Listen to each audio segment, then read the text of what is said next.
gentlemen, welcome back. It is us, Dragon's Greed Gaming. You are joining us for episode 11 of the Blighted Bulwark, our Merkbor campaign. As always, before we dive in, be sure that you check us out over on Facebook, where we have all of our updates and announcements for the show. Check us out over on Spreaker, where we host the podcast. Give us a subscription over on YouTube. We've got some actual video content nowadays. And be sure you stop by iTunes and Apple Podcasts. Help leave us a 5-star review. Help us build that channel. And last but certainly not least, be sure you check out our Patreon if you are so inclined.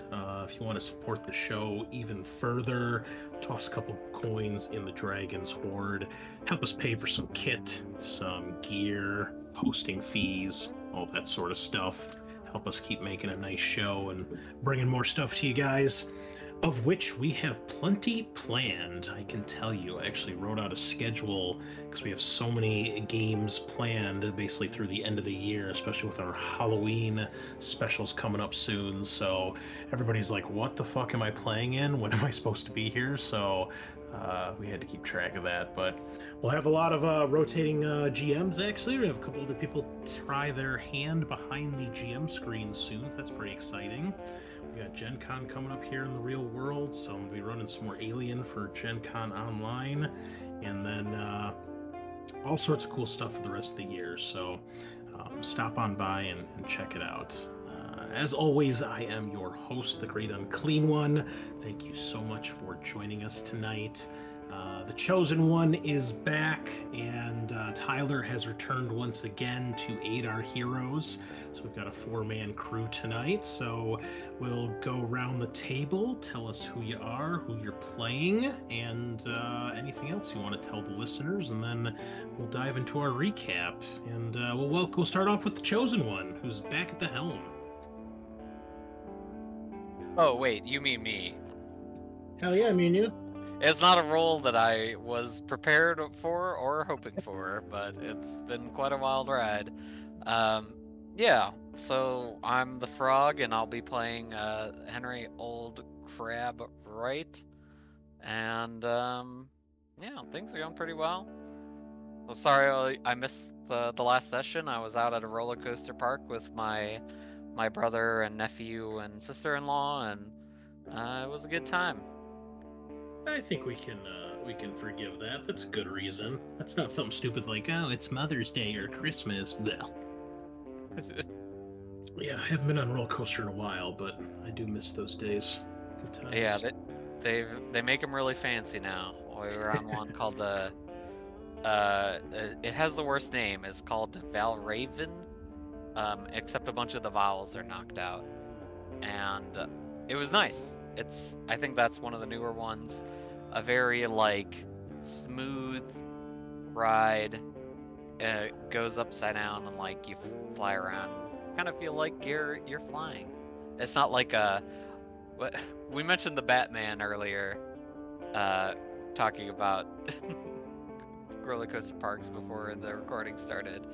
But I always hate those ones where you have the harness with the huge baffling on the side by your shoulders, and if it flips around and takes abrupt turns, your head just ping pongs between the side beams, and it's just miserable. Or it's so bulky you can't really even turn your head, and you can't see to the sides. And if it's a ride like that, all you're looking at is the back of somebody's chair. Yeah, that's all miserable. But they make them better these days. So Batman was a big deal when it first came out, you know. A hanging roller coaster, big deal. So anywho, we'll switch it on over to our only other surviving party member, Sean. How are you this evening? Doing well, yeah. I'm Sean, and I'm playing Rilk.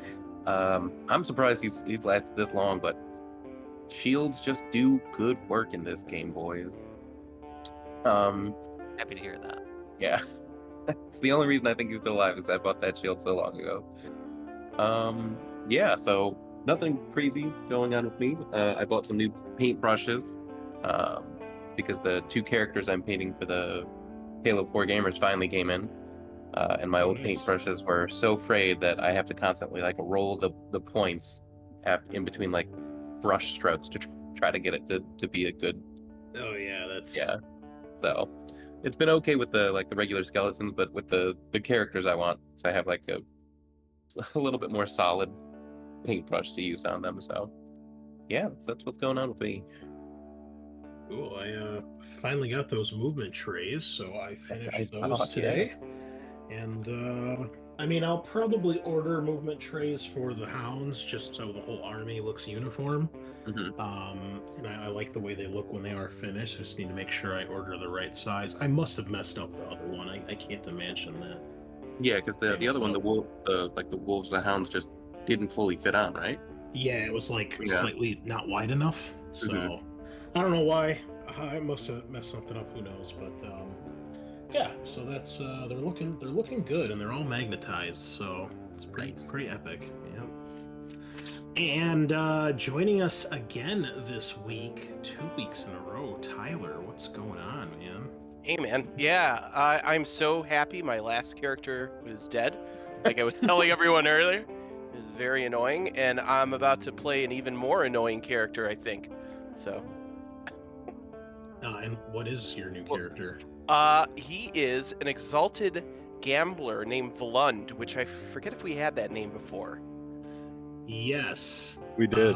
that was Eric's Skinwalker who died last week. Okay, I believe. know I'm not crazy. I remember hearing it, and I've been catching up on the first few episodes that I was not on.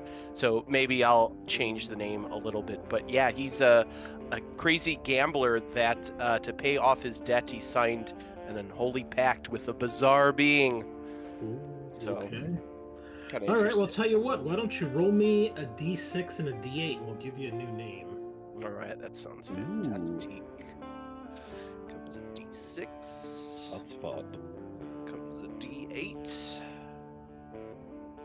So I got a 2 and a 6. Your name is Gritter. Girttr. Excellent. Ooh. I like that. I was hoping you'd roll a 1 there and get Eldar, but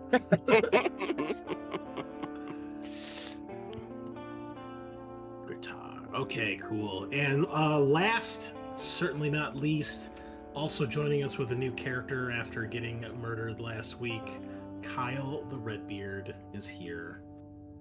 Oh, I love to die in this game.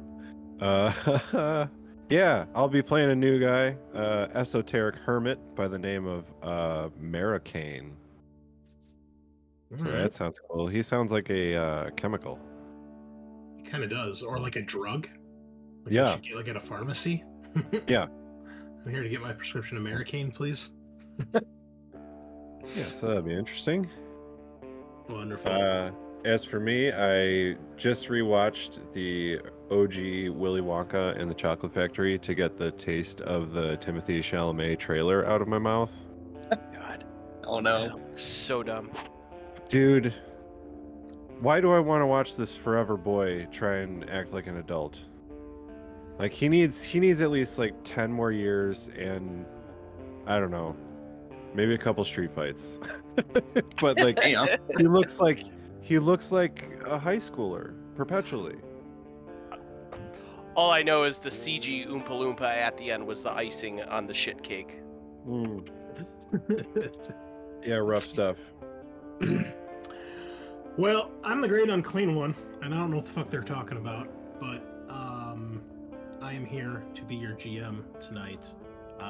What have I been up to? Other than finishing off some Mortals of Chaos for our Warhammer army, I have been working on my Nurgle Terminator Lord for the Death Guard for next week for Tale of Five Gamers.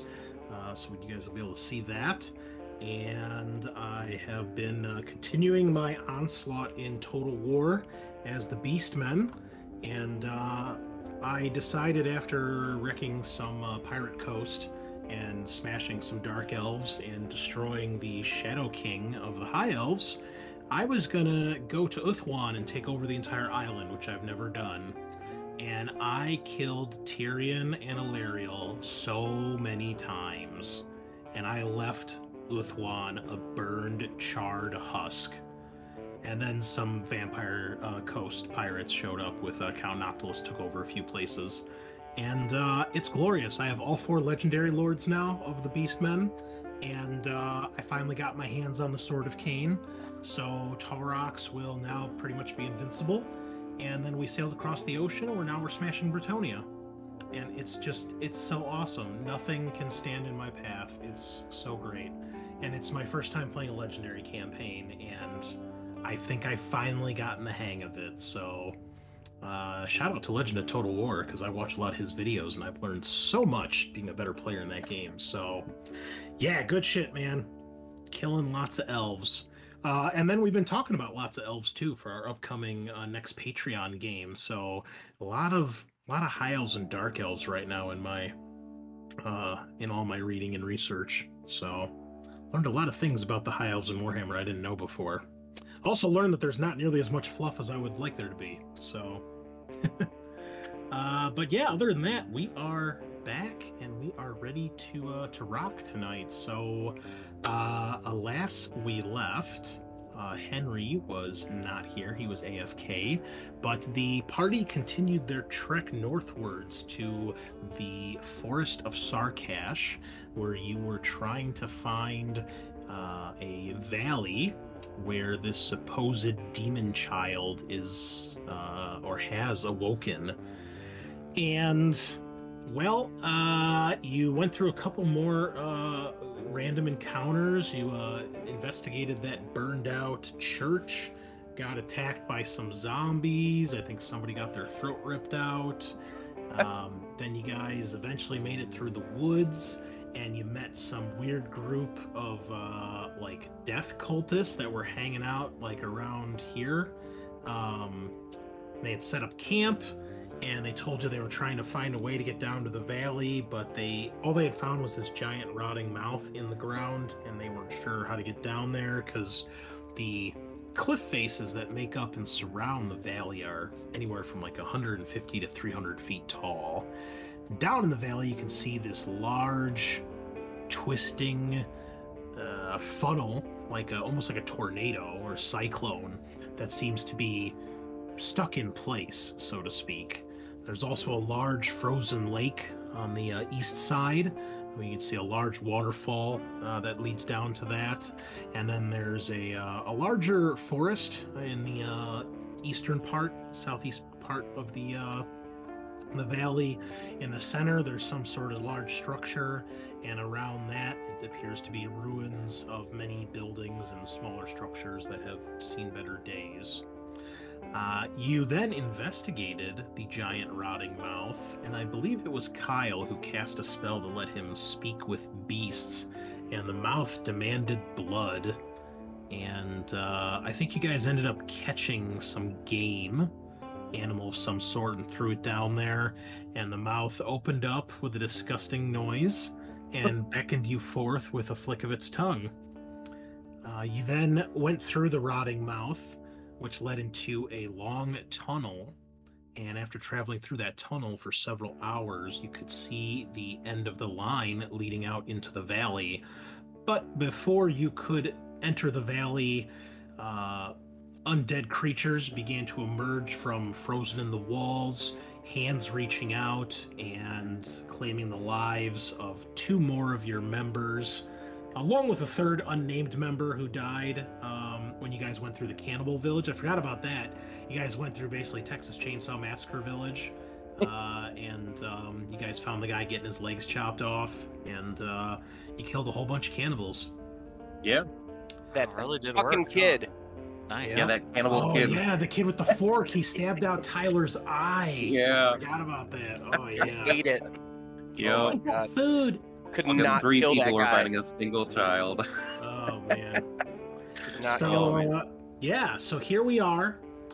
Your remaining 2 backup guards are stepping forth, so there are no reinforcements left.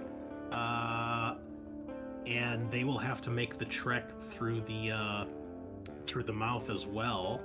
But Rilk and, well, I guess it was just Rilk who made it through at the end. No, Eric's character was with me. Oh, that's right, Eric's character. The werewolf guy. Volunde. Well, I guess Tyler, you should probably take control of Volunde for now, since he's actually down there. And Okay. then if we need the last guy, Gritter will be our backup character. So I will give you access to his character sheet as well. Okay, cool. That's right. So Volunde's not dead. I need to take him off the list. He's not dead. He's still alive. He's about to be dead. Not yet. About to be. Oh my God, 6 hit points. Woo! Fantastic. Yeah. That's like 1 to 2 hits right there, man. I You're mean, pretty. Yeah. Beefy boy, you. beefy character. You're a big boy. So yeah, so basically what happens is Rilk and Vlunde, you guys have made it through the tunnel, and you are now down in, I believe it's this tile right here. Right. I think we moved into the next tile with like the Oh, bodies. that's right. Yeah, that's right. You did move there because you found That's some true. trees where there were corpses hanging. Yeah. And you were approached by a creature named Sarku, which was this weird kind of ashy smoke demon Yeah. thing. I'll share his picture again because it's pretty legit. At least I think it is. And he seemed very cautious when he approached you, but also very curious. And he explained that he was like a advisor to the demon spawn that you've come here to slay. And yeah, when he realized that Akun, the demon, was demonic in origin and some of the crazy shit she was doing, at that point, she turned him into basically an undead spirit to forever haunt the valley. So I think that's where we ended. I guess we can assume that that Henry probably would have came through with you guys. So we'll just assume that you guys are all together. Whether or not you need to go through the mouth again or not. But yeah, we'll just assume everybody is down in the valley at this point. So that is where we are. Basically, the way this works, you can explore the valley however you wish. Each tile, each hex will take about 15 minutes or so because of the distance, and if you decide to explore and investigate. And yeah, so I will put Henry's token on the map here to represent where you guys are. And there we go. Any questions? No. Oh, No, sir. snaps. It's a hex grid. Everything is weird. Yeah, I tried to size it as best I could, but it's not Oh. exactly easy. Yeah, no, that's great. That's not at all what I was trying to get at. I was just saying that, well, you know, because of hexes, the left and right movement is sort Yeah. of, It's just not working. it just Okay, decides well- to go north or south some of the time. Yeah. That is where you fellas are, and that is where we will begin tonight's adventure. So everybody should have a token here. Yep. And yeah, so Sarku, the ghost advisor guy, has approached you, and that is where we shall begin.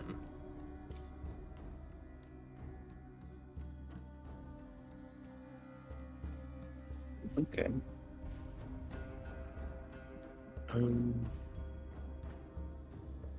Well, so we've already talked to him, right?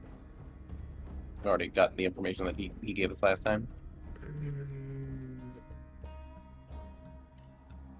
I don't believe you have. I don't recall specifically. If anybody can Okay. refresh my memory. I think we took a break just as you showed us the image. I think he introduced himself, or you guys had been introduced to each other, but I don't think the conversation went much beyond that. Oh, okay. So, I think you asked him who he was, Right. and then he asked you what you were doing there, and I think that's about where we left it. So, Fair enough. oops, sorry, let me show that again. But yeah, so he is kind of an ethereal, ghostly figure. He doesn't really have legs. They just kind of, his body just kind of ends in like your typical kind of trail of a lower half of a ghost. And he has this wicked, forked tongue that kind of darts out of his mouth when he talks.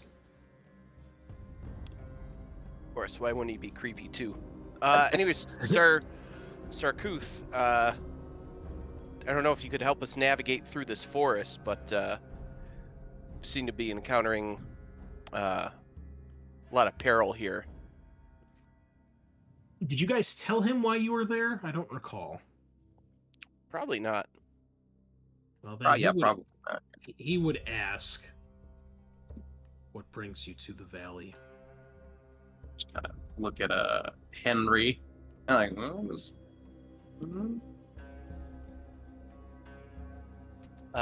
Henry pops up from in the back of the cart. Ugh! Oh, what's happening? Where are we?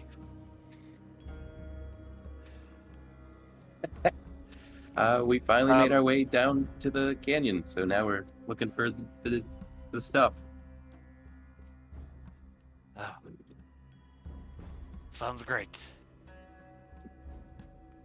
Well, let's continue. And then he makes some hand gestures like, move along. Okay. Yeah, so Wait. boss, we met this weird spirit thing. Chosen one, you should speak to it. And who are you?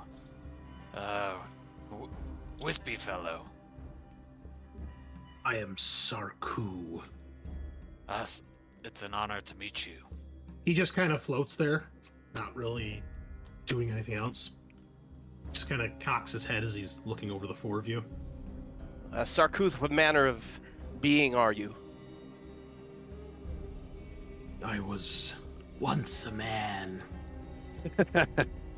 but now just a spirit trapped here in the valley. Why are you trapped? I was once the closest advisor of Akun, but when I realized her true form, her origin, I turned against her. She cursed me. I have been stuck here ever since. What sort of creature is Akun? She is a demon spawn, since possessed what was once a child, now seeking to bring about the doom of this world. This isn't a name that we've heard before, is it? I don't believe you've ever been given the demon's name. The Okay, we know of the demon, but not. Yeah, the visions that the deacon gave you guys was a little vague. Mhm. Interesting. Well, I guess I'll look to the group and kind of be like, you think this is the same demon that the deacon speaks of? I mean, yeah, I think that probably tracks, right? We were sent here, and a demon just happens to be here, so... She has been trapped here for some time, imprisoned so long ago that none remember. Okay. So, Go ahead. sorry, go ahead. I'm just gonna ask, are there people trying to release her, or if she just stays trapped, is everything okay, or... He looks at you for a long moment, and then he says, "The forces binding Akun in her prison have lost their potency. She's broken free of her shackles, and she is here to ravage the world once more." Oh. She's gaining her strength, but in time, she will be free of the valley, and doom will come to this world.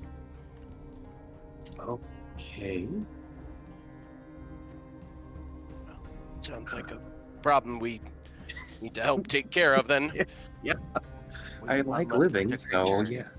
Run free.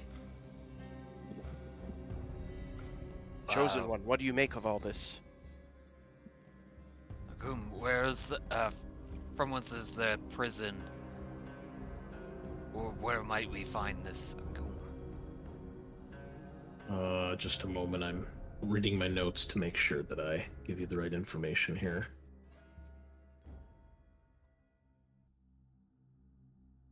He points towards the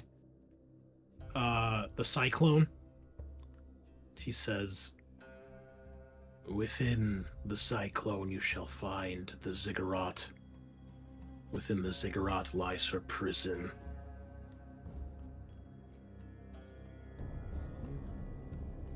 Her priests of rot work tirelessly to bring her back, to return her power.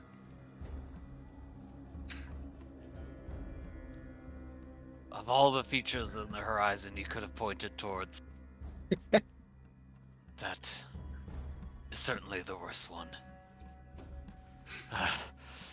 Can one just jump through this cyclone? What is that thing?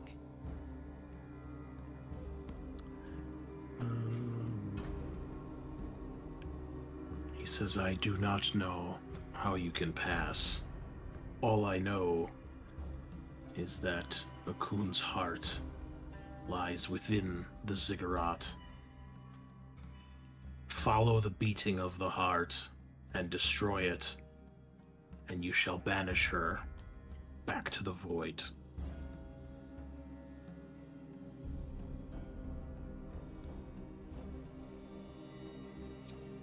You know where we would find our priests, you said? Our rot priests? They move about throughout the valley. I suspect it will not be long before you encounter them.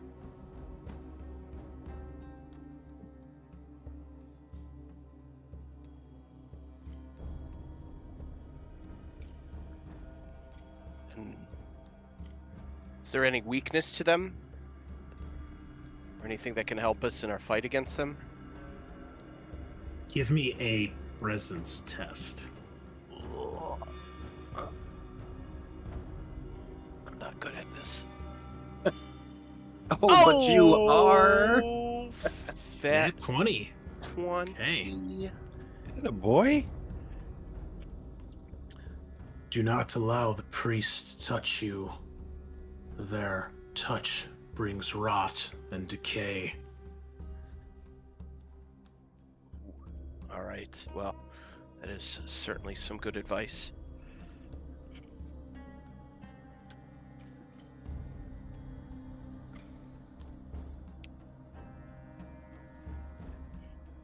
Is this I guess, are they different than the cult that worships the dead?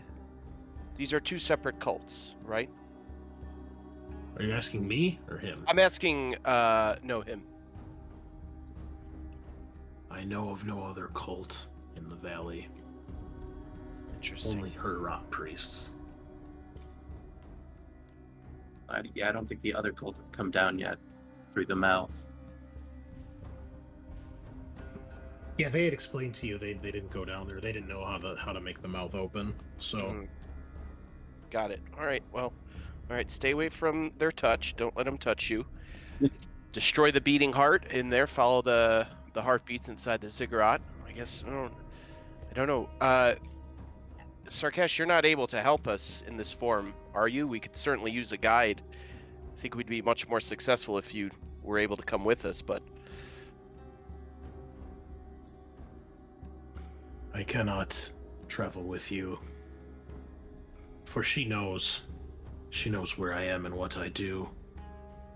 oh, right. Would be like putting a big giant sign on us. Here we are, right? She likely already knows you're here, It's... but perhaps deems you beneath her concern at the moment.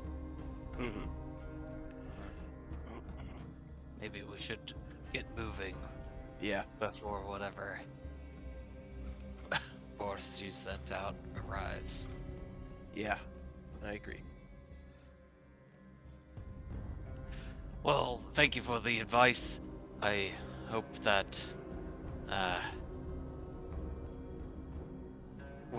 we can free you from the shackles of your undead prison in slaying this demon. He nods his head slowly to that.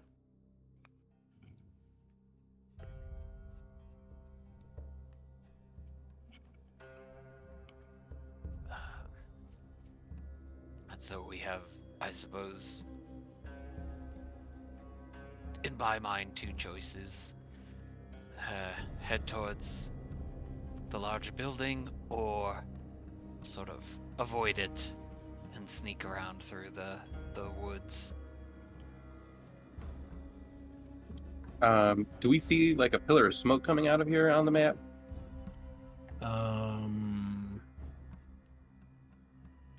Yes, you do. Okay.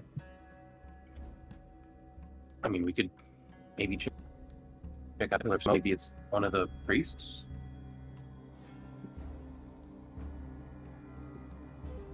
Yeah. Or at least observe him. Yeah. Worth a shot. Think so.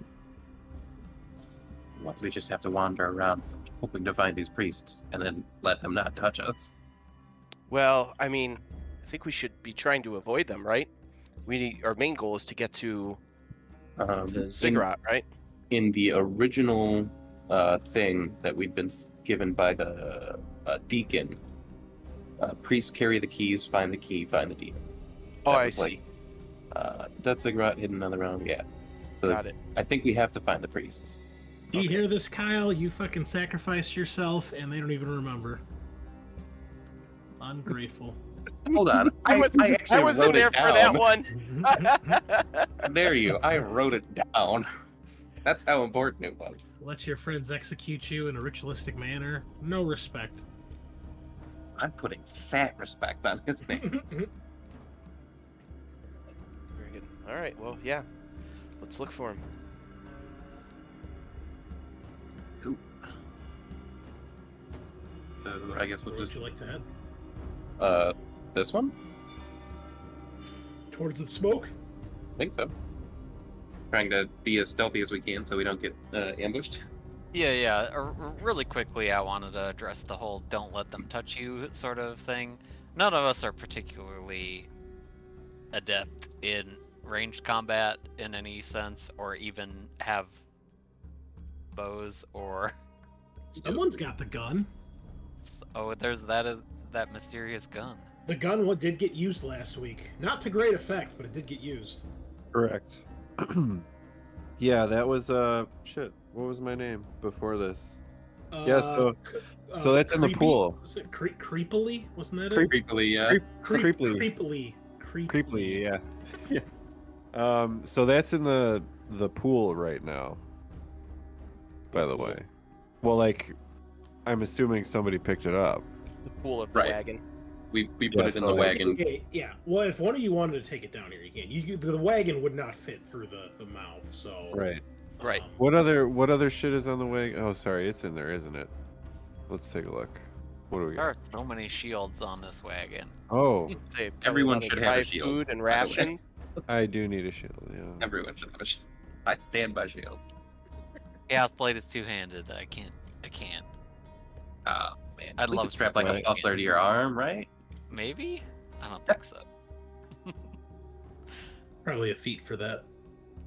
Yeah, probably. Not a You should block. take the Claw of the Sloth. It's fucking awesome. Oh, yeah. Fuck that shitty fucking dagger you made me use. Oh my god. What? Play a joke on the new guy that wasn't here. Ooh, take It was the working dagger. fine for Kyle. We don't know how it Good. happened. mean, it's great compared to other daggers. Yeah. Tyler Great. accidentally had the damage set for 1d1, so like for 4 turns in a row, he just did 1 damage. Yeah. I got the guy down to like 2 armor or whatever Yeah, it was. he kept draining his Like, life, but he was killing him so slowly. Yeah. death by 1,000 cuts. Yep. Oh, I was about to ask if it's 1d1, do you just flip a big one-sided coin that has 1 on each side? I don't know. I don't actually If it's a- remember If how it's it a looked. non-standard die, it doesn't do the animation, I don't think. Right? 1d1. Boop. No.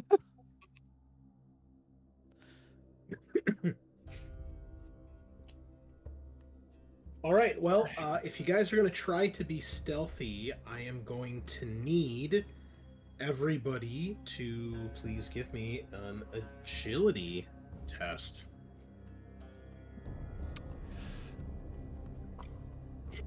Oof. Big ol' 5.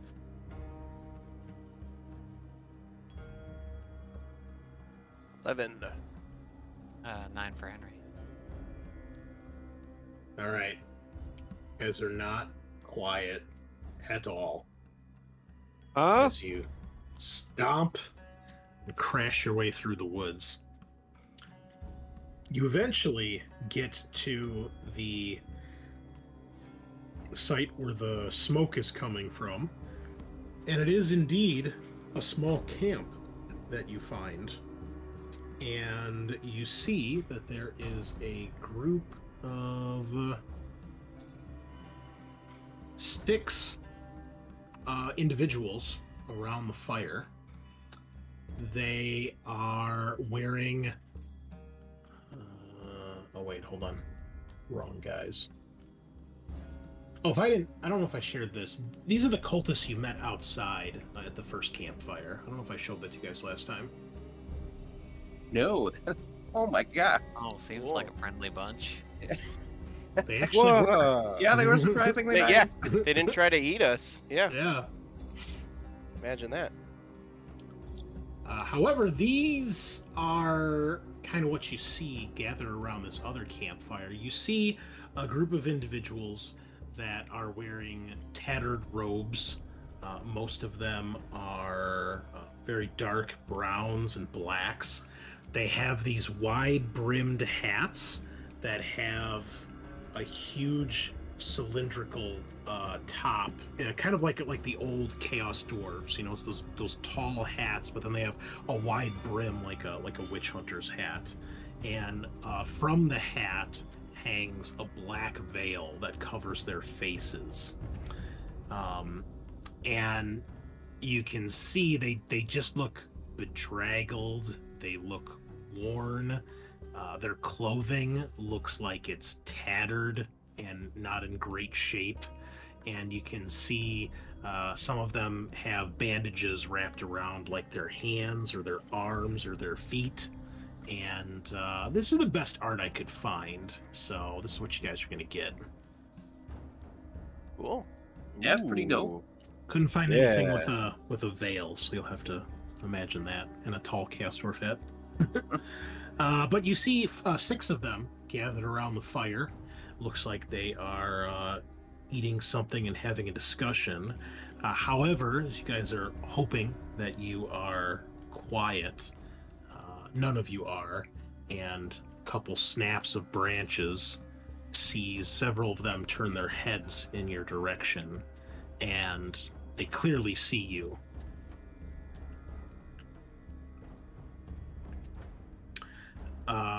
There's a moment where they kind of stare, not sure what to make of it. It seems like they begin to discuss something amongst themselves. What do the 4 of you do? Can we hear what they're saying? No, they're too far away. They're kind of like whispering. Well, what's the plan, guys? Just go in, or Why don't... I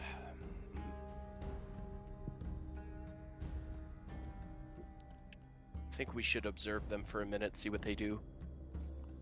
Can we look around and make sure like no one else is like trying to sneak up on us? Yeah, give me a presence test.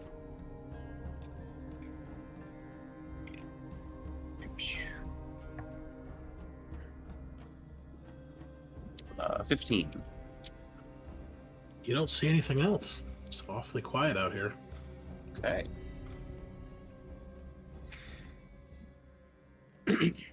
After several moments, it seems they finished their discussion, and one of them stands up and takes a few steps in your direction. He speaks loud enough where you can hear him. He's obviously got to raise his voice, but he's not shouting or anything. He says, "Friends, no need to freeze. Join us by our fire, will you?" And he motions his hand back towards the fire in a welcoming manner. Sure. Real cool. no. Step out.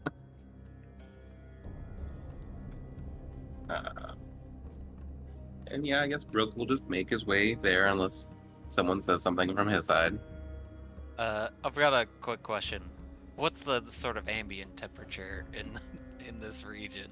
It's Pretty cold, freezing. right? It's freezing Okay. in the valley. Yeah, you guys can see your breath on the wind. All right. I just wanted to make sure that we weren't walking into like Yeah, there's a noticeable something. temperature drop once you went through the mouth. Frozen lake and all that. Okay, great. Yep. Miserable. From time to time, there's even a light bit of snow that falls from the sky down here. Yeah, so Brooke will go over and sit, I guess, near the fire. Okay.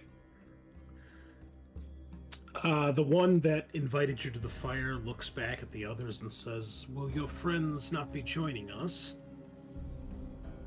I don't know.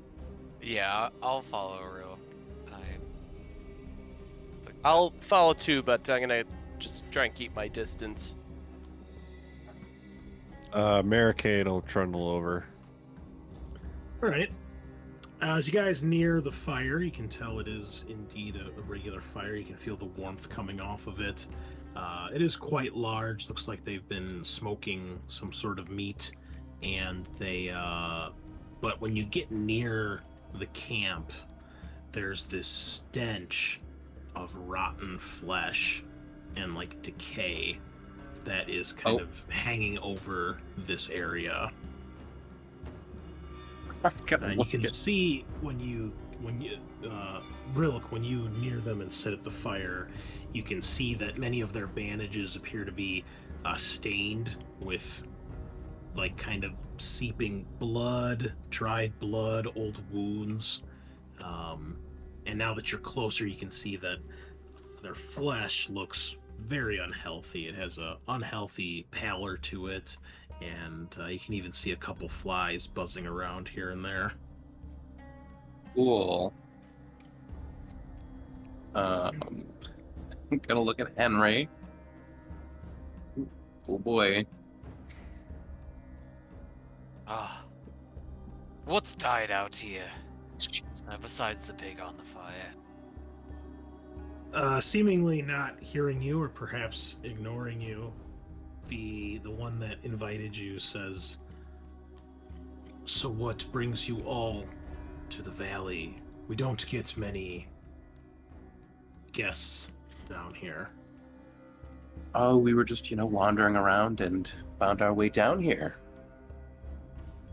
And he's gonna point to their bandages and blood and what happened to you guys? He looks down at his arms as if he didn't notice the injuries or the decay, and he says, "Oh, that's just the rot."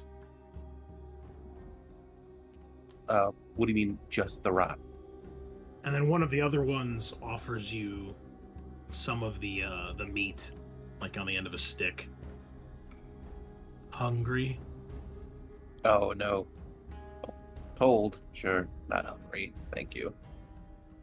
And he goes back and takes a bite out of it, and you can see that despite how charred it is, it still appears to be raw on the inside. That's okay. It's frozen on the inside, but burnt on the outside, so it evens out.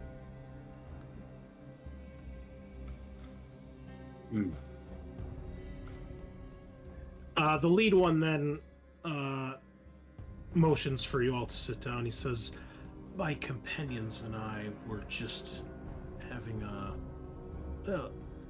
scholarly discussion. If you'd care to join us." I certainly would. Do you guys take a seat? I'm gonna stand if you don't mind. I got a bum knee. He sits down on a small rock that he was using, like as a chair or stool, and he says, "We were just discussing metaphysical matters, wondering about the possibility of existing in simultaneous realms and dimensions, perhaps considering that might be a way to escape the end of this world. I'd love to hear your thoughts." You can also tell now that you're here, it seems there's a couple tents around the camp as well, and you can smell it now, but it's not doing a very good job. You can smell like incense and herbs probably emanating from the tents, maybe in an attempt to mask the stench of decay, but it's not doing a great job. Oh boy. Those are pretty deep topics. I've never been very smart, so I don't even know where to begin. They're all kind of staring at you guys as if waiting for a wonderful debate or some sort of world-shattering answer. Well, I certainly think it's possible. I've never quite thought of it myself, but how would you be able to transverse from one universe to the next? Another one speaks up. "There are ways which to separate the spirit from the body, work through multiple realms, perhaps leaving your physical form here while your spirit descends into another realm." And then where does your spirit go? Whatever realm you send it to. The point is, if this world ends and your spirit was elsewhere, would your spirit endure? And then you see them all kind of shaking their heads, and they begin kind of discussing, like amongst themselves, but also like expecting you guys to chirp in, and they start getting really like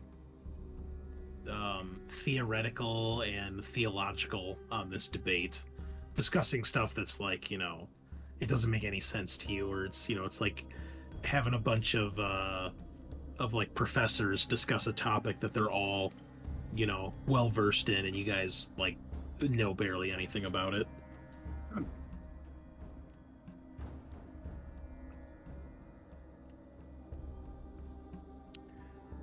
I'm gonna whisper to the group or whoever is nearest to me.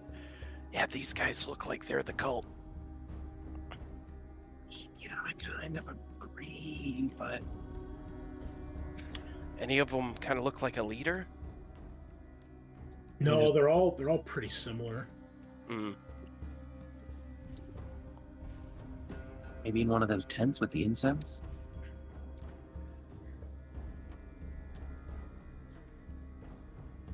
I don't know if you guys picked up on it, but it smells really bad over here. Yeah. Just want to Okay. Have any of you sat down at the fire with them?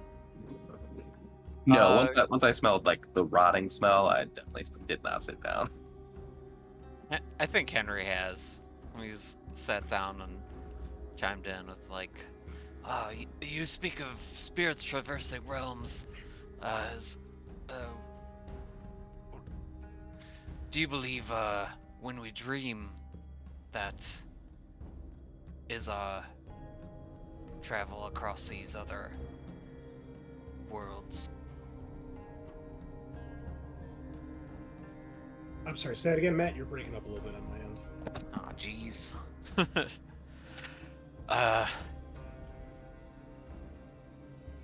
When you sleep, is your spirit traversing the realms and interpreting it through dreams? You see that gets the attention of a couple of them, and they kind of nod and consider this and begin to kind of discuss that a little further. A different one, clearly a woman, she offers you some of the food as well. He'll politely decline. She shrugs. Ask them if they know anything about the Ziggurat. Speaking of traversal into other worlds, would it take the severing of one spirit from a body to reach the Ziggurat, or is that something that could be accomplished? All of the discussion abruptly ends, and the one that introduced and welcomed you guys says, "You know of the Ziggurat?" Perhaps. He cocks his head. You can't see his face because of the veil, but he cocks his head in a way that suggests he doesn't quite believe you. A strange thing to ask if you did not already have knowledge of such a thing. At this point, all 6 of them have stood up and are slowly encircling you guys. Alright, I take out my fucking axe and I'm just gonna swing. Roll initiative. You know what? This happened in the fucking village. We're just not taking the chance again. Chris, roll You that sure? beautiful bean music. Yep. Yeah, the bad guys go first. Dang it. All right. 6 rot priests Boom, we got him. We know it's Rot Priest now, guys. We fucking Yep. figured it out. surround you and attack. Bit obvious. Everybody will get hit by 1, and then the last 2 I shall roll to see who they hit. 1 and 4. So 2 on Henry, 2 on Volunde, or Volund, and then 1 on Marrowcane and Rilk. They do D6 damage. Jesus. They are mostly striking at you with their gnarled hands and claws or small daggers. No, I take 1 damage. DR 14. DR 12. Alright, dodge 1. Oh, dodge. We're seeing that 1. Oh no. Oh, wow. Oh, Double damage equals 1 damage. You're so fucking lucky. So fucking lucky. Although if you Wow. take the crit, then you lose armor durability true. or whatever, right? Yep. oh, yeah. I'll take that omen, so it doesn't do that. All right. It looks Shit. like I take 1 damage. I thought that was an ID. Oh, that was. Oh man. Okay. All right. For those of you that are hit, you can feel these wounds kind of burning as you're struck or as you're touched. And for those of you that took any damage, I need you to make a DR 12 strength test as they are trying to grapple you. 22 for real. Oh man, you're broly as fuck. Yeah, man. Strength's his highest stat right now. Volunde, not too lucky though. Okay, Volunde, you are grappled. Basically, this one's like kind of grabbed you by the wrists and is kind of wrestling you to the ground. Or I guess one of the two, because there's 2 of them attacking you. All right. Did you block the other attack? I dodged the other one. Okay, all right. So only one of them has struck you and basically dragging you to the ground, while the other one is trying to get in on the fight, and it appears you guys may go. We'll do this so we know who's fighting who. A question once we're ready to do our site of combat. Yep, go ahead. Can I turn into a wolf and, assuming that my wrists are smaller, try and loosen out of his grip and just kind of catch him by surprise? Yeah. Do you have to roll anything to transform? I don't think so, because it's not in the power. No, yeah, it's just an automatic thing. I will let you make another grapple check, as he's Ooh. not expecting it. Alright. Come on. Oh, mother! No. It was a fucking 14. God damn Well, it. You're smaller. You're easier to contain. He grapples God. you harder. God, I'm gonna bite his fucking wiener off. Alright. You guys are up. Can I go cut that guy? You're busy being attacked by two right now. I dodged both of those guys though. Yeah, but they're. I mean, Do like a back. All right, fine. I'll just stab one of them. Do they have any armor? it doesn't look like it now. Cool. Just their robes. Wow, 1 damage. So good. Nice job, Rilk. So good. Always bringing the A game with that battle axe. Listen, okay? It's a trustworthy battle axe. I Mm-hmm. want to hear it. Can trust it to do 1 to 2 damage every time it hits something. Wow, fucking rude, bro. Okay, not all of So- those can. Ooh. Gonna hit a guy for 6.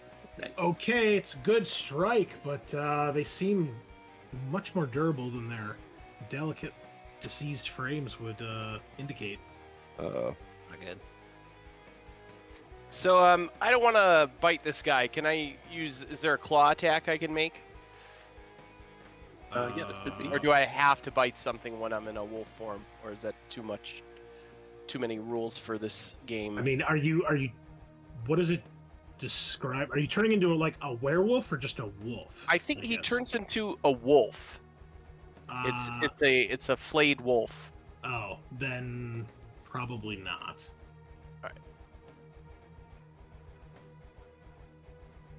All right, fuck it. I'm gonna bite him. Hell yeah. Flayed Attaboy. Wolf. What are you, Mephisto from popular game Diablo 4?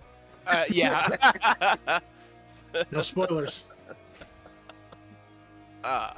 Yeah, spoiler alert, I guess. Fucking missed. If you only saw the intro cutscene and not any of the subsequent ones Alright. involving that one character. Alright. Damn. Oh.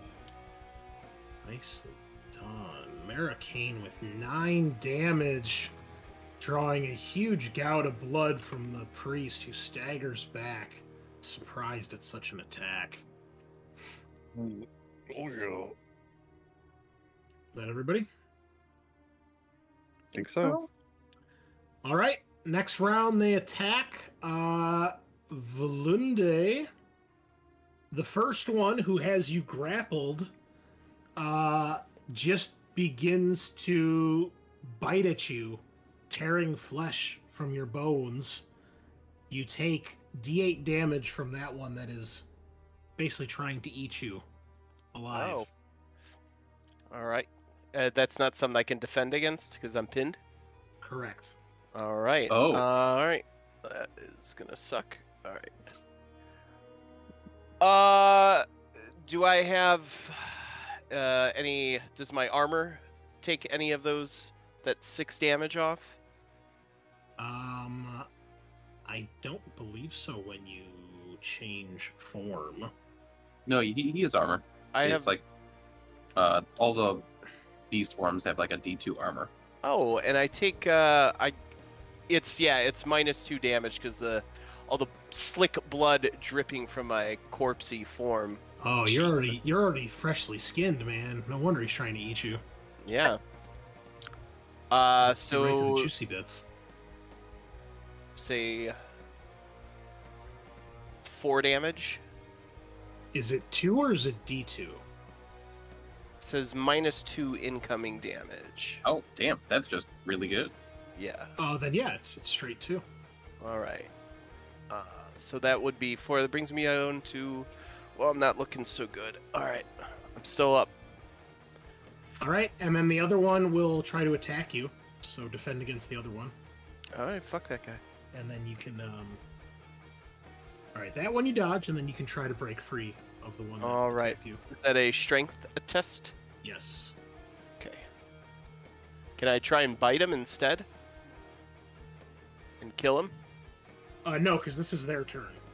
Got it. Nice. All right, 19. Okay, so after getting bit, you are able to break free from that one, and then everybody else make their defensive rolls, please. Rilk gets hit, but takes 0 damage. Oh wow, look at that! Mm-hmm. Nice. Oh. Okay. 4 damage is a big We'll hit. I think I'm gonna take it. we'll re-roll that again. Yet.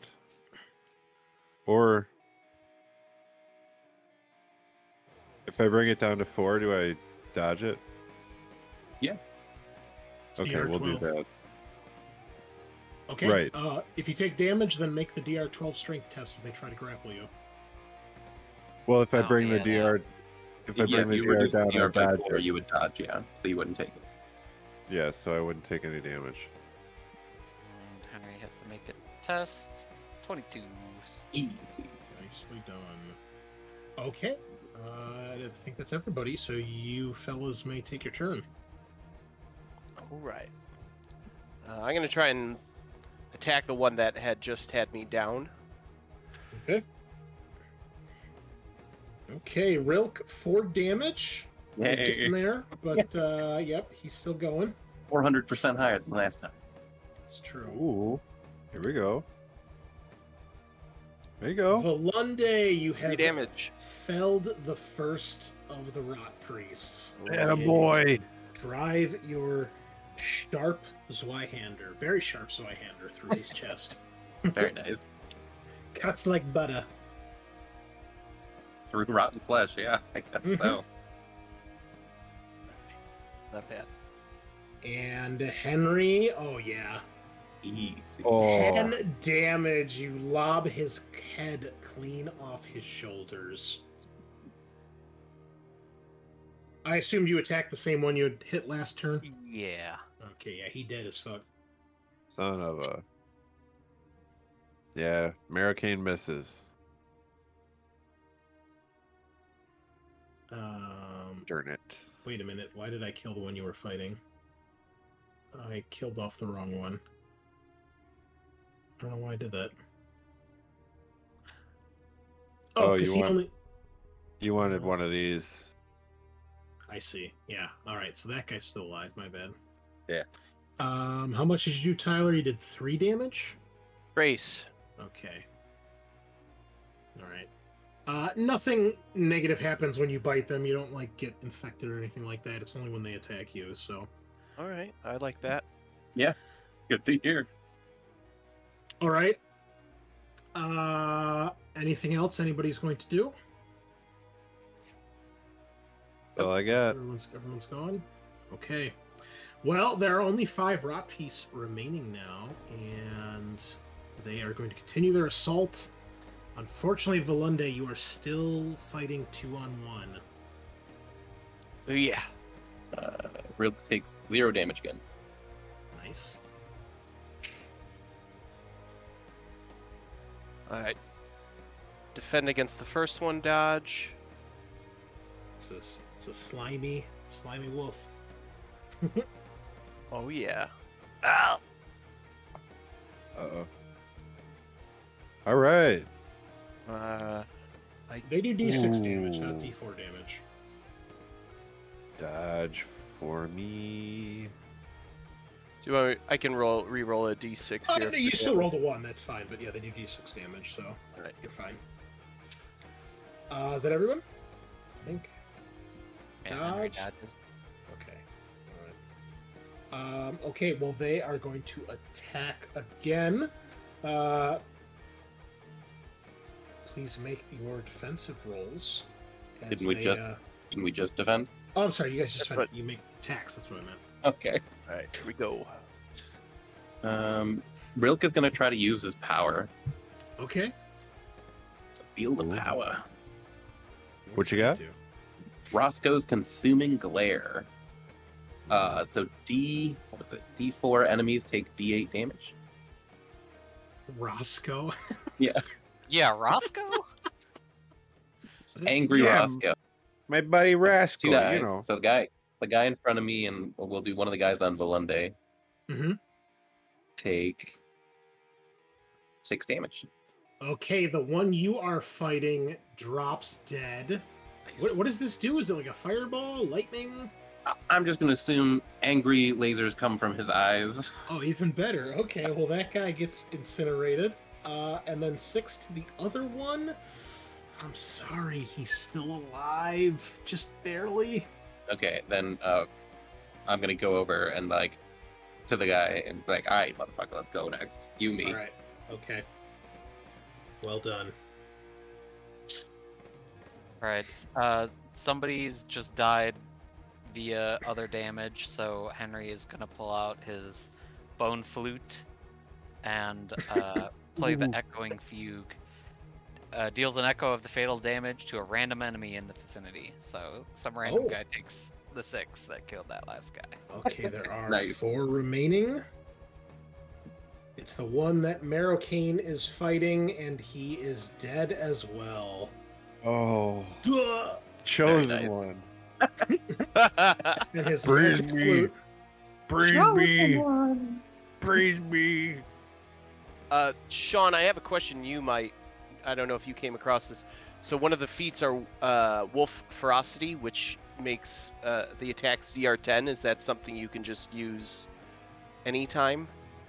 If it's like a feat, then I think that's like a consistent thing that should happen all the time for you. Okay. Yeah. You just Got change their DR when you do the attack button. Sounds good. Oh, that's pretty awesome. Yeah. So you get natural armor, and you get to lower the Yeah, DR. That's Pretty fatty. okay. Which one are Very you tough. attacking? The same one that you've been attacking? Same one, yeah. Good Good choice, damage on him. because he had 1 health remaining. Oh, Thank he God. drops to the ground as you tear out his throat. He crashes to the ground, spilling blood all over the snow. That is going to leave 2 of them, which means they need to take a morale test. And they flee.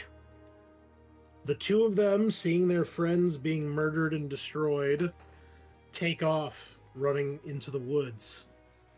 Do you pursue them, or do you let them run? Oh yeah, we should follow him. Yeah, we should absolutely kill them. Okay, give me agility test, please.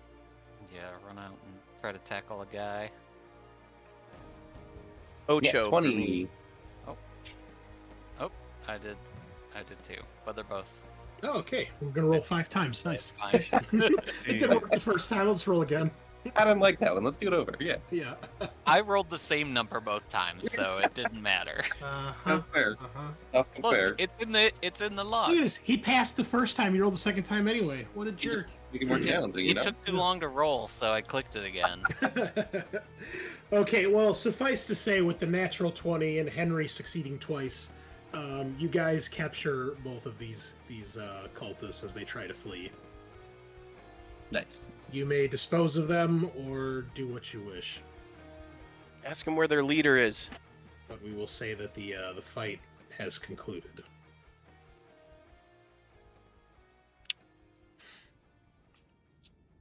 I'll give out healing if anyone needs it. I will definitely take some. I think we should try to interrogate them. Yeah. Even though they might not say anything. But yeah, I'm pretty low on HP. All right, so I give you back only 2.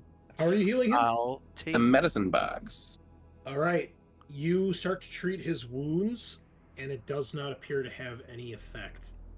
Ah, shit balls. Yeah, that's not good. You notice that his wounds appear to be starting to fester. Well, this does stop bleeding and infection. Oh, this is different. Yeah, I You thought have so. you have succumbed to the rotting touch. Oof. Those, well, I won't tell you what it does until later because you don't know. But suffice to say, that does not help. A medicine box does nothing. Ugh, it's not doing anything. Ah, you bastards! It normally works. How do I'm you get- sorry. How do you get rid of this rot disease? Oh, they just laugh through gritted teeth. Where's your damn leader? Give me probably a strength test. You guys are kind of trying to I intimidate will. them. If you don't tell me, I'm gonna kill you in the worst possible way. Ugly bastards. They just laugh at you. I look towards my companions. I'm gonna rip their throats out. Unless they have Damn, anything son. else they want to. Oh, that one's dead. Tell us. There's still one if you want to do something with that one before he murders that guy too. Yeah, let's start interrogating him, beating the shit out of him. See if he'll tell us where his leader is.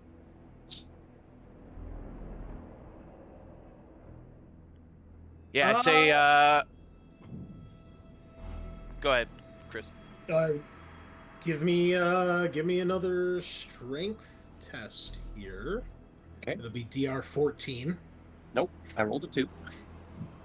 Sorry, guys. Oh yeah, you start to try to interrogate him, and he's definitely not giving anything up. Oh, the only thing he can give us is his ghost, so. What if we use him as bait? Hold on, don't get rid of him just yet. Okay. You know, bodies are currency here in this world. What if there's another Mao to feed, or maybe we can use them to set up a trap. Okay. You know, what happens if we kick him into the cyclone? There's only one way to find out, I guess, huh? Yeah, but we'd have to get pretty close to the cyclone to do that, and I don't know if I'm comfortable with that, honestly. Sure. Well, we have some rope. Okay, that's fair. We could solve all our problems with rope. Yeah. Good old rope. True. Well, maybe we can find something else in this forest to help heal this disease, but you guys should be careful. Oh yeah. To that end, can I try to use a medicine box on myself? Same thing. Seems ineffective. We should go back and check those tents. Right? Yeah. See if there was anything else there. Sure. Yeah. Worth a look. Well, as you start to go through their camp and their belongings, they don't have much, just some basic traveling gear. A couple of them have like knives or daggers or maybe a rusty sword, but nothing amazing. You do find that they do have packs of meat that appear bloody and raw. You're unsure what the meat may have once belonged to. But you do notice that all of them, underneath their robes, have a strange-looking medallion hanging from their neck. Ooh. I'll try to examine one and just see what it looks like, and I wonder if I put it on, maybe it'll keep the rot at bay. So it's kind of a old, dirty bronze. It's heavy with wear and verdigris. It's got kind of that greenish, color from water damage. It has a upside down triangle etched on it, and within and also to the left and right of the triangle are strange symbols and like little jagged lines and such that have been carved into it. You don't know what they mean, but they're clearly some sort of sigils or runes or iconography. Okay. I'm gonna try it on and see if I notice anything different. That is a great question. Let's see here. The other idea is, maybe we don't want to wear these things, but we could put them on and pretend to be you know, these whatever you want to call them. Maybe help sneak into another camp or try and find some more information. Do a little subterfuge with it. Yeah, It's my other maybe. idea. Wrap ourselves up in like bloody bandages and put on the veils and stuff. Yeah. Might be worth a shot. Yeah, Now, I'll definitely pick maybe up one of these medallions for potential later use. Volunde, give me a presence test, DR 16. Ooh! hey king, just on the Just oh, made it. Nice. Man. So when you put it on, you feel as though your senses and your perception change. And to you, it feels almost like the air around you becomes heavier, and it's it feels like your normal senses are kind of muted, as if you were like underwater. Like the sound is a lot harder to hear. But as you look around and you look towards the cyclone, everything near you kind of gets out of focus. Your companions are blurs, as if they are perhaps underwater. You're like seeing them through smoke. When they speak, their voices are very distorted and they sound very, very far away and muffled.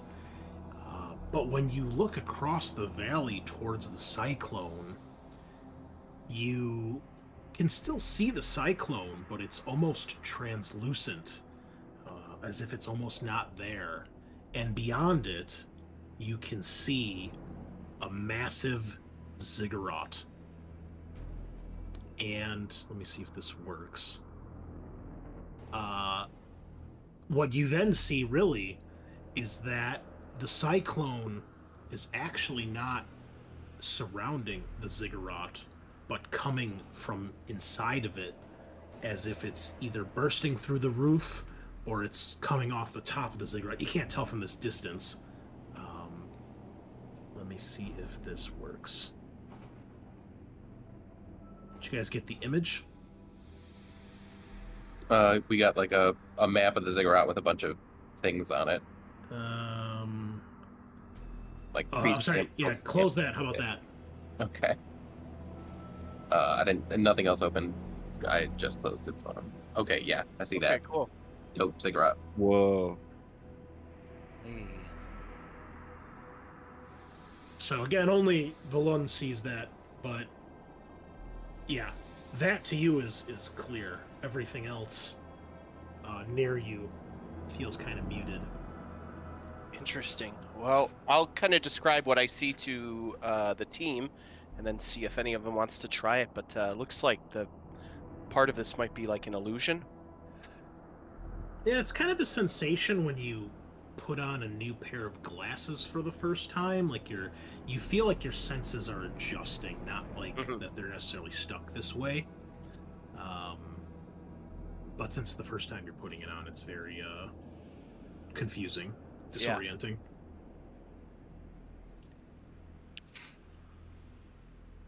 What do you guys make of this? I'll see if anyone else wants to put on the amulet to see what I'm seeing. I mean, each of them has an amulet, so there's plenty to go around. I guess yeah. Roke will try. Yep, same thing. 22. Yeah, you don't need to make the check. Once he describes it to you, it was just to see if he would notice the ziggurat in the distance. Gotcha. Okay. So, Hell, if it's not a barrier to entering the ziggurat, that was my largest concern, I suppose, about the cyclone. We should continue on then.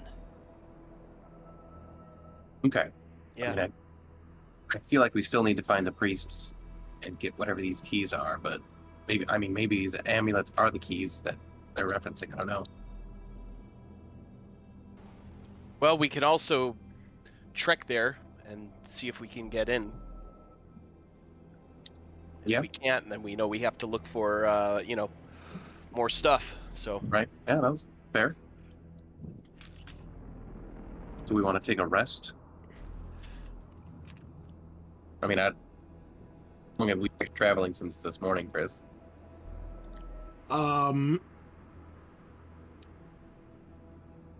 I don't believe you guys actually stayed at the camp overnight, if I recall. Did you? I don't remember.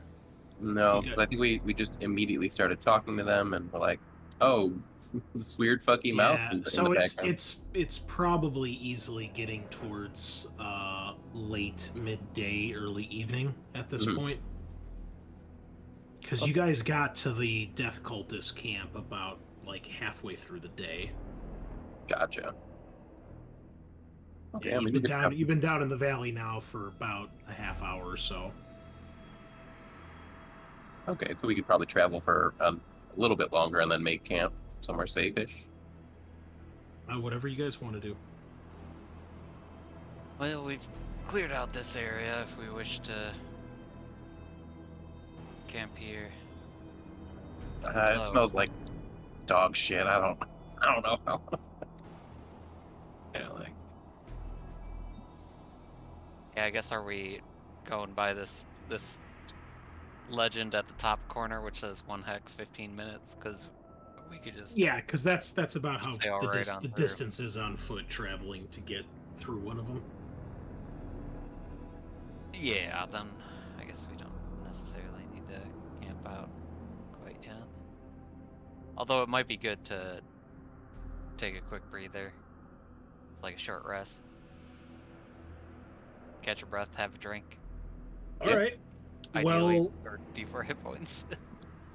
yes. So you guys may do that, and when you do, those of you that took damage in that fight, you do not feel recuperated at all when you try to rest. Your wounds continue to burn and sting. They're getting red and puffy, like they're swelling and infected, and they do not appear to be getting better. that's what I was worried about. yeah, Yeah. that's not a good sign. And I think while you guys take your break, we shall take our break here in the real world. We're almost at our halfway point anyway. So let's do that, get some Dr. Pepper, and think about what you've done. That was good, Shall BRB return. boys. Eat our baby. All right, listeners, we have returned. So the group of you attempt to rest, and any of you that took any damage or wounds from that last fight, the resting does not seem to help.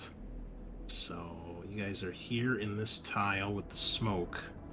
What would you like to do now? I assume, did everybody take a medallion? I did. Yeah. Grab one. Okay. After a bit of time, your senses get back to normal, and while wearing the medallion, if you want to keep it on, and you can all definitely tell that it's affecting your perception of the cyclone and the ziggurat. Also, you can see through partially through the cyclone. You can see the ziggurat is basically in this hex right about here, and in front of it in this hex looks like there's a large area of lower standing buildings. You can't tell what it is from here, but it looks like structures that are actually somewhat intact, unlike all the ruins that you see throughout the rest of the valley. Worth an investigation then, sounds like. So, what would you like to do? I mean, I vote for going to check out the Ziggurat and see what we can find, and if we need to track down the rest of the cultist guys, so be it. But maybe we can sneak in there. And I think we should take the disguises and disguise ourselves. Yeah, that's sort of what I was thinking as well. Is like if we could sneak around, and then kind of bow around the edge of the valley, and get over there without necessarily kicking through the door of this spooky capital and then whatever low buildings, unless we need to. Yeah, As, unless it so comes to that. But we'll get over there and be like, "Oh, these amulets aren't the keys. You gotta kill everybody." yeah, well, that's fine too. So it's worth a try. That's only 15 minutes a square. Not too much backtracking, right? Mhm. Where would you guys like to go next? Which Henry, you can move your token, and whichever hex you guys want to explore next. I was thinking kind of like up and then around this way. Okay. Roll me, Henry, a d12 when you get to the next section of the forest. From where you are, I guess your vision would kind of be obscured from the forest, so you might not necessarily see the entirety of the Ziggurat, but the trees here are mostly, dead, but there aren't a lot of them, so it's not a perfectly clear view. Got a 5. Okay, as you're trekking through this part of the woods, as night is, getting closer, as the day is coming to an end, the sun is slowly disappearing over the edge of the top of the valley, there is this sudden blast of this cold Arctic wind that sweeps through this section of the forest where you guys are traveling. It only lasts for maybe 5 minutes or so, but in that time, everything around you just takes on a coat of ice and pretty much freezes over. I will need all of you to make a toughness test, please. DR 12. Shit. Oh my God. I guess for jeez. Oh, nope. All the bricks. Nope. Wait, really quick. Before We'll re-roll that. should I be potentially spending an omen before knowing what the results are? I will not tell you the results until All right, roll. I'll spend an omen. I don't want to be killed by first. Oh, wow. Whoa. Okay. We get omens on our rest, right? Omens are... Mine says 1d2 per rest. It's for the long rest. Okay. A full night's sleep, regain omens if depleted. All right, I do not have any omens then. Yeah, I was gonna say I don't think you get them back. Oh, At that then point. that is a standing nat 1 then.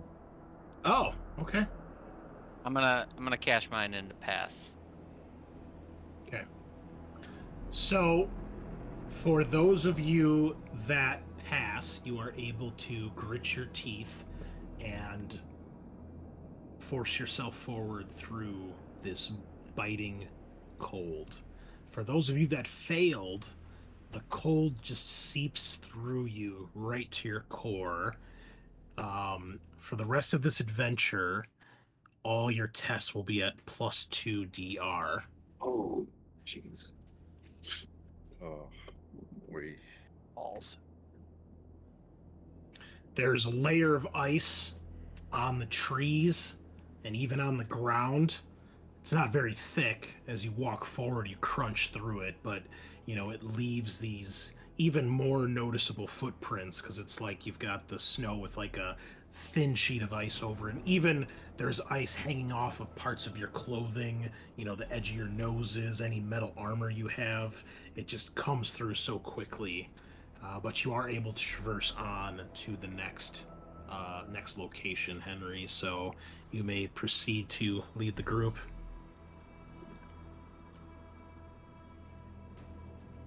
Yeah. Let's just go forward through the forest here. All right. Somebody else wants to roll a d12, please. So you near the edge of the woods. I can do it. 11. Nice.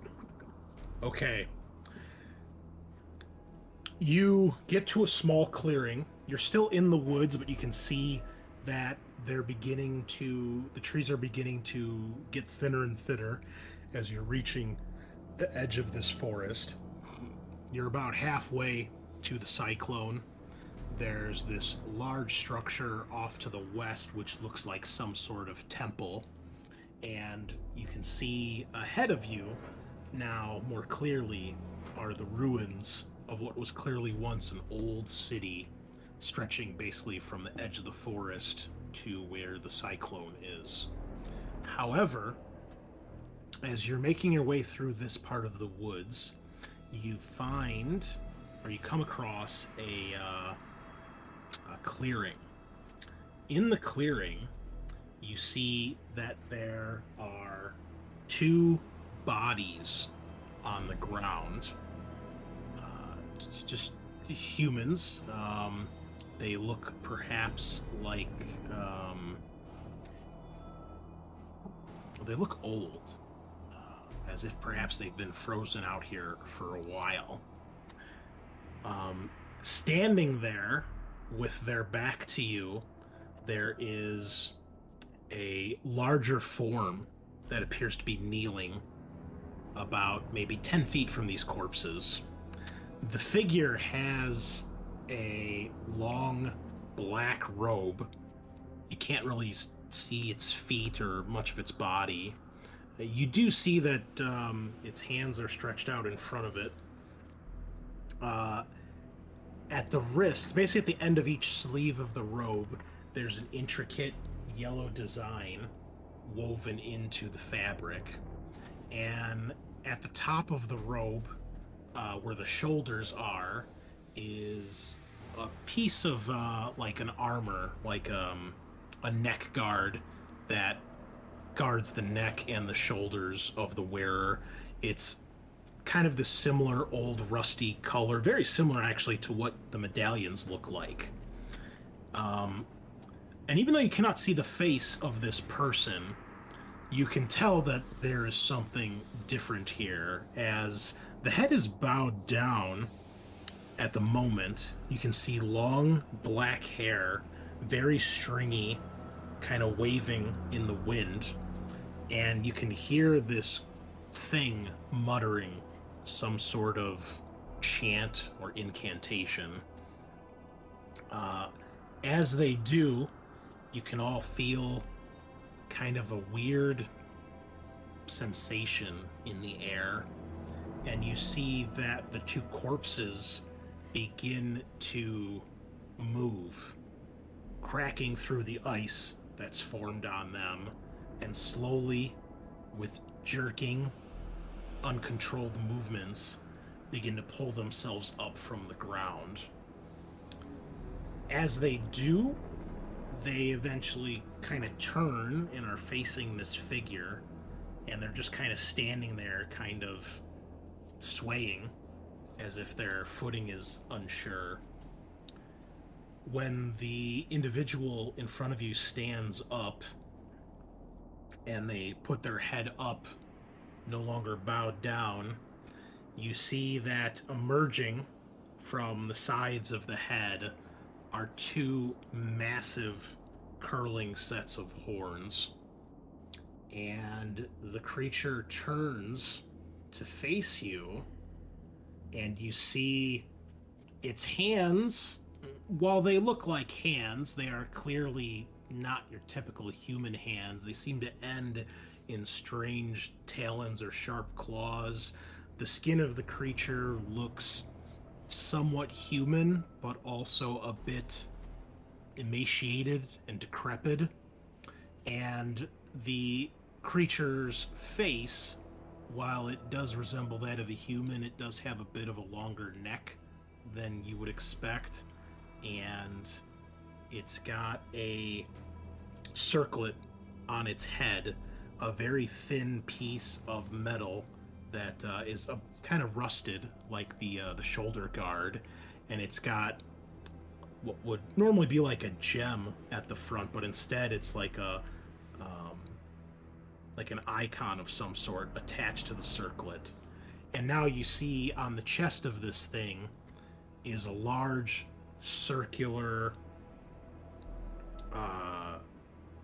shape on the front of the shoulder guard. The shoulder guard actually comes down to maybe the middle of its chest, like its sternum almost. And part of that shoulder guard is, or the neck guard, is a circular piece that has the same symbol as the medallions you have. Most horrifying of all, you can tell now the robe, it's not black, it's a very, very dark crimson with this kind of shimmering gold sewn through the sleeves. There are 5 eyes on this creature's head rather than 2. 1 straight in the middle, and then 2 more on either side of that, basically kind of going around the front half of the head. And the center of this creature, you can see the robes open, but rather than seeing a figure or a body underneath, the opening makes a huge, rotting, vertical mouth that covers the creature from about the chest down to its groin. And this is what you see. What? Oh boy. Oh, That's boy. got to be the guy, huh? Yeah. That's gotta be the demon child, right? Or maybe one of the high priests. I don't know. I mean, that's what I meant. One of the priests, not the actual demon. Yeah. The figure regards you for a moment and then speaks. And when it speaks, you can see that its mouth does not move. Instead, you can hear its voice pounding in your head. And when it speaks, it has this echo as if there's multiple voices speaking at the same time. It sounds somewhat feminine, but it also has something darker on top of that, intermixed as it speaks. Come to see my handiwork? Say like, hey, look, why don't you hand over those keys that we need, and we'll be on our way. You will find no keys here, mortal. Only death. A chance to serve in my army. The 2 corpses begin to shamble towards you guys past the creature. I like to utter a short spell and throw Mitzel's Blind Your Eye onto Marrowcane over here. Roll initiative. I guess we should do that first. He's Alright, doing it. that's a 6, right? Fail. Yeah, we want to fix. Wait, Oh my god. Yes, fail. Yeah, Rip. Ah, beans. they go first so hard. The creature simply stands there, its arms kind of hanging at its side as the 2 corpses shamble past you guys. Henry, since you step forward to try to cast a spell, we'll say one of them attacks you, and the other one will just roll randomly here. That is gonna be Sean. Yeah. Let's do it. They are just 2 simple shambling corpses. Nice. Classic Ooh, cool. undead. D4 damage or D6? They do. Is that a fishing net? They do. You have to do a DR12 strength test. They're just trying to grapple you and bite you. Oh, okay. Not today. If you fail, then you take D4 damage. Okay, Henry, you are bit. The thing grasping at you, sinking its jaws into your shoulder. The 4 of you may act. Okay. I'm gonna cast me power again. Roscoe's consuming glare. Are you able to? Because you Multiple failed times. it the first time. I didn't fail. Oh, you I didn't? did just now. Okay, Sucks, but okay. that's right. You passed the first time. Well, Yep. enjoy your 2 damage. Very cool. Love it. Yeah, I was gonna also attempt wielding Blind Your Eye. Success. Okay. So, Murricane, you get to take your next 3 rounds with attacking, defending, DR6. Ooh. Okay. Well, yes. Thank you. All right. X. I'm gonna turn into a wolf and snarl, try attacking homeboy. Go for it. All right, big dude. So this is Oh, you're going at for the creature. Okay. yeah. All right. And so it's gonna be normally it would be a 10, but it's gonna be a 12 because I'm cold. let me check and this thing's special see rules. what make sure there's armor- Anything else? Yeah. Go ahead. Does he have any special armor? No. All right. Miss. Okay. You dart after this thing, diving through the air at it, leaping towards the creature, but it simply just sidesteps and you go jumping past it. Hate when that happens. Anyone else? Yeah, Maricane will go. So Tyler, you just went after the figure, right? Yeah. Okay. So I will do that too. And I'm at DR6 but +2, so that's 8. Nice. God damn, son. What'd you get? I'm sorry, I'm running. 9 damage. Okay. You strike the creature, hisses out at you when you hit it, and it definitely does not seem to appreciate that. Is anyone else need to go? That's it, friends. All right. Well, the creature takes a step back. You can hear it again in your head. Pathetic mortals. And let's see here. You see these black rays of light emanate from the creature's eyes, and oh wait, I gotta roll this. They are aimed straight at Maricane, and Okay. you are going to take 4 damage, which is not reduced by armor.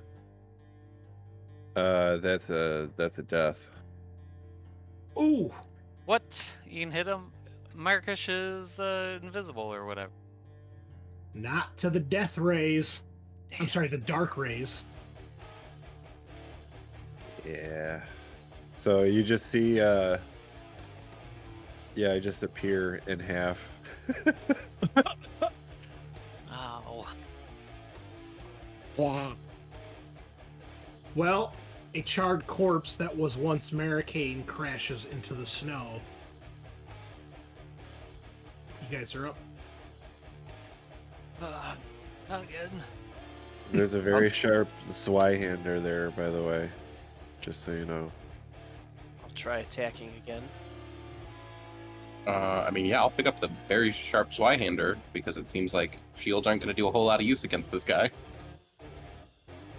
Okay.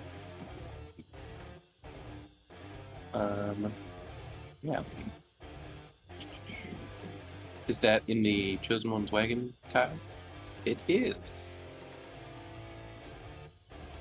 All right. Volunde with 4 damage.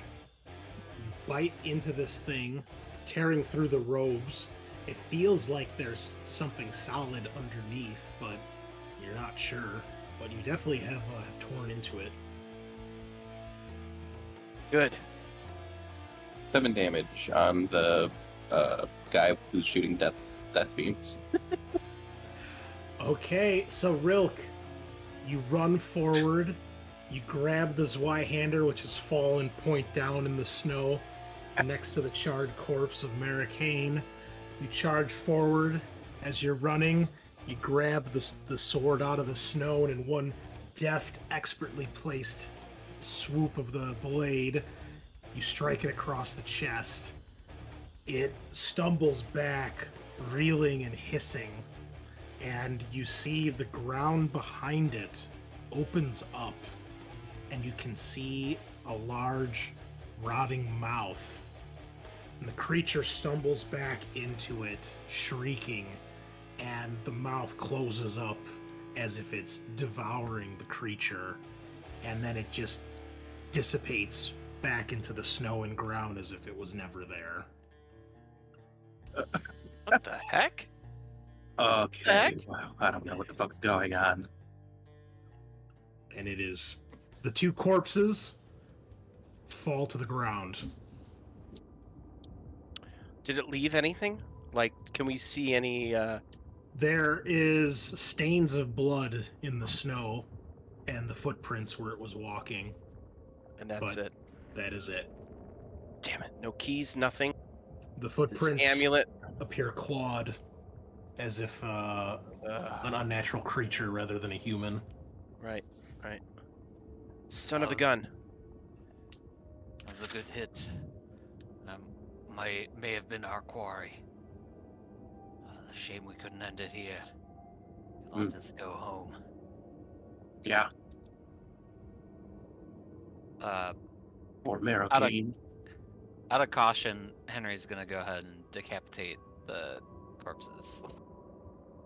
Okay. Seems like a good idea. In this world, yeah. He has become paranoid and crazy. It all tracks. That's fair. Tough to figure out. I'd be more worried if you weren't chopping the heads off the bodies, to be perfectly honest. Yeah. Didn't learn anything. Yeah, and going through their pockets. Anything interesting? Rummaging. No. These things have been long picked over. Rummage sale. Damn. Well, I was hoping for a little bit more than that. Maybe. Do you think we killed him? No. I mean, he might have still died somehow, but it looked like he was devoured by that mouth. But Well, I guess we'll press on. yeah. Okay, where to next? We cutting over to like here. We're going towards the Ziggurat still, right? I think at this point we'd want to like actually rest, right? Find a place to hole up. I mean, with our condition, I mean, if you guys want to get like your omen points back or something like that, but I think it's just gonna get worse for us with the disease we have. yeah. Yeah, I think we might want to make. I think make we just look want to for it, like press on. come north and then around the center cyclone to the big building. Was what I was thinking. Yeah. Okay. I agree. Alright, so what's in this slightly out of the woods ruin to the north? What is there is a D12 roll. D12, I'll do that one. Yeah. 1. You know what I also need, Kyle? I needed 2 D10 rolls as well. 2d10.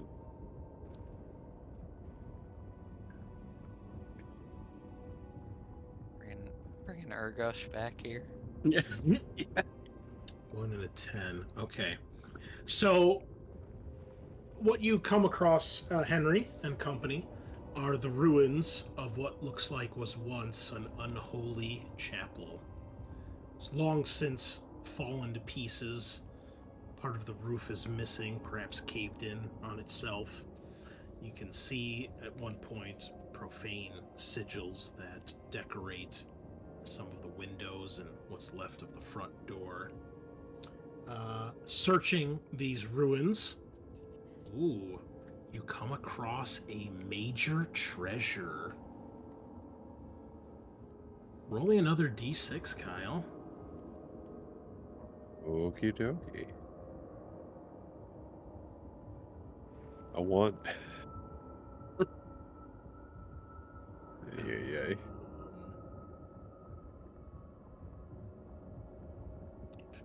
You find a plague.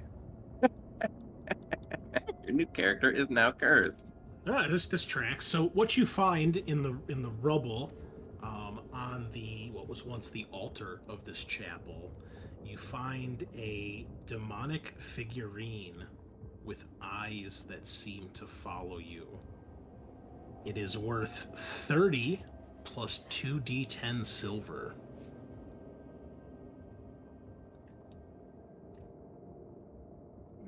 Silver, okay.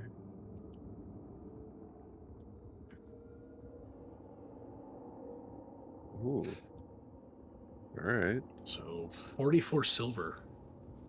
As you guys are searching these ruins, you can hear the shambling and moaning of undead approaching from somewhere outside. What do you do? Try and see, can we take a look from somewhere?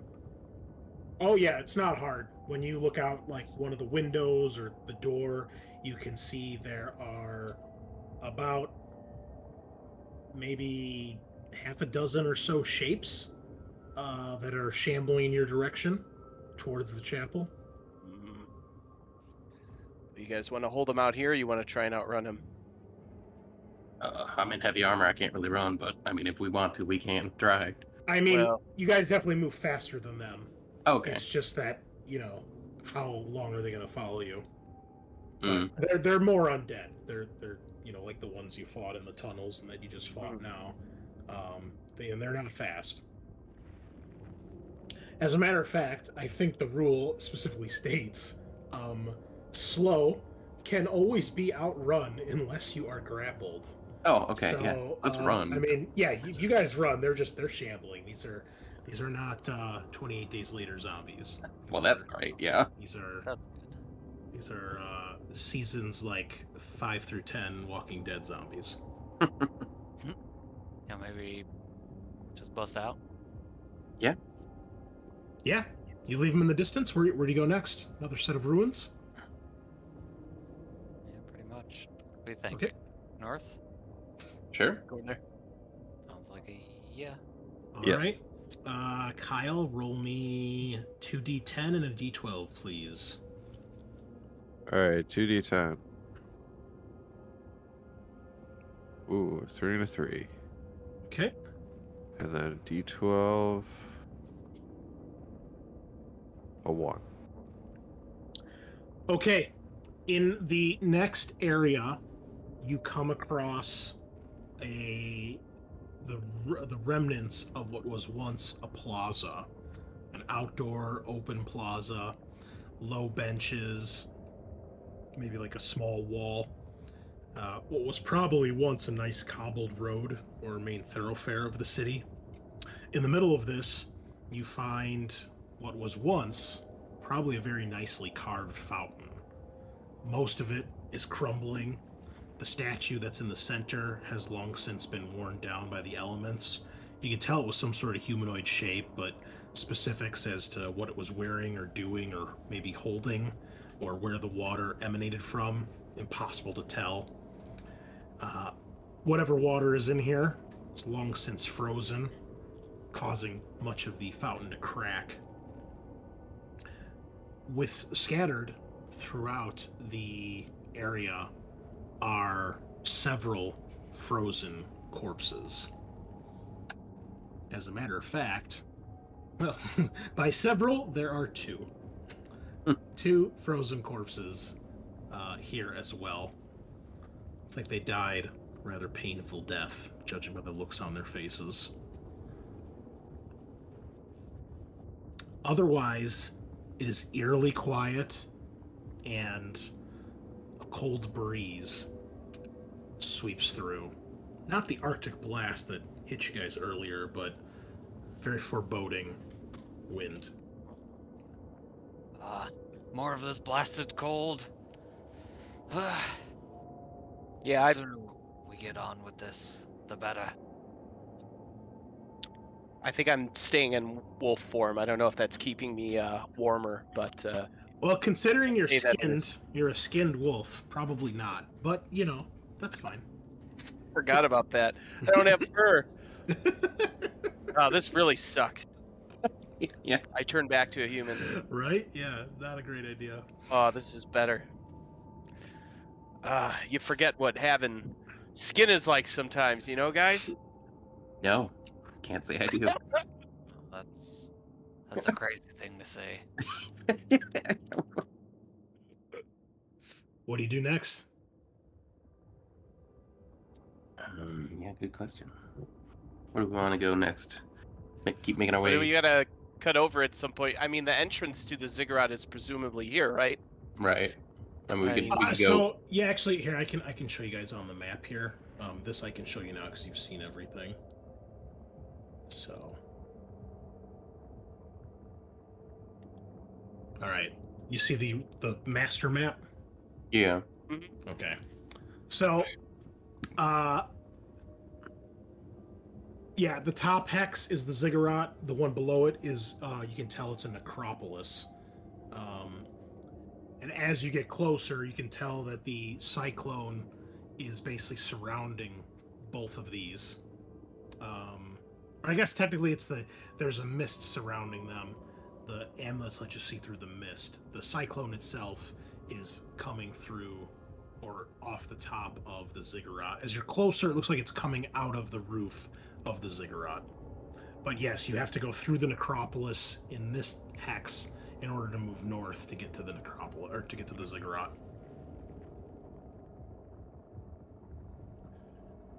Yeah. So do we want to move here and then here? Sorry, my map was covering that. So yeah, I mean, yeah, we can go there, like, across and then try to get to it. Yeah. All right, I will need a single D12 for the next. There's not much here. There's no ruins really here. It's just gets kind of empty.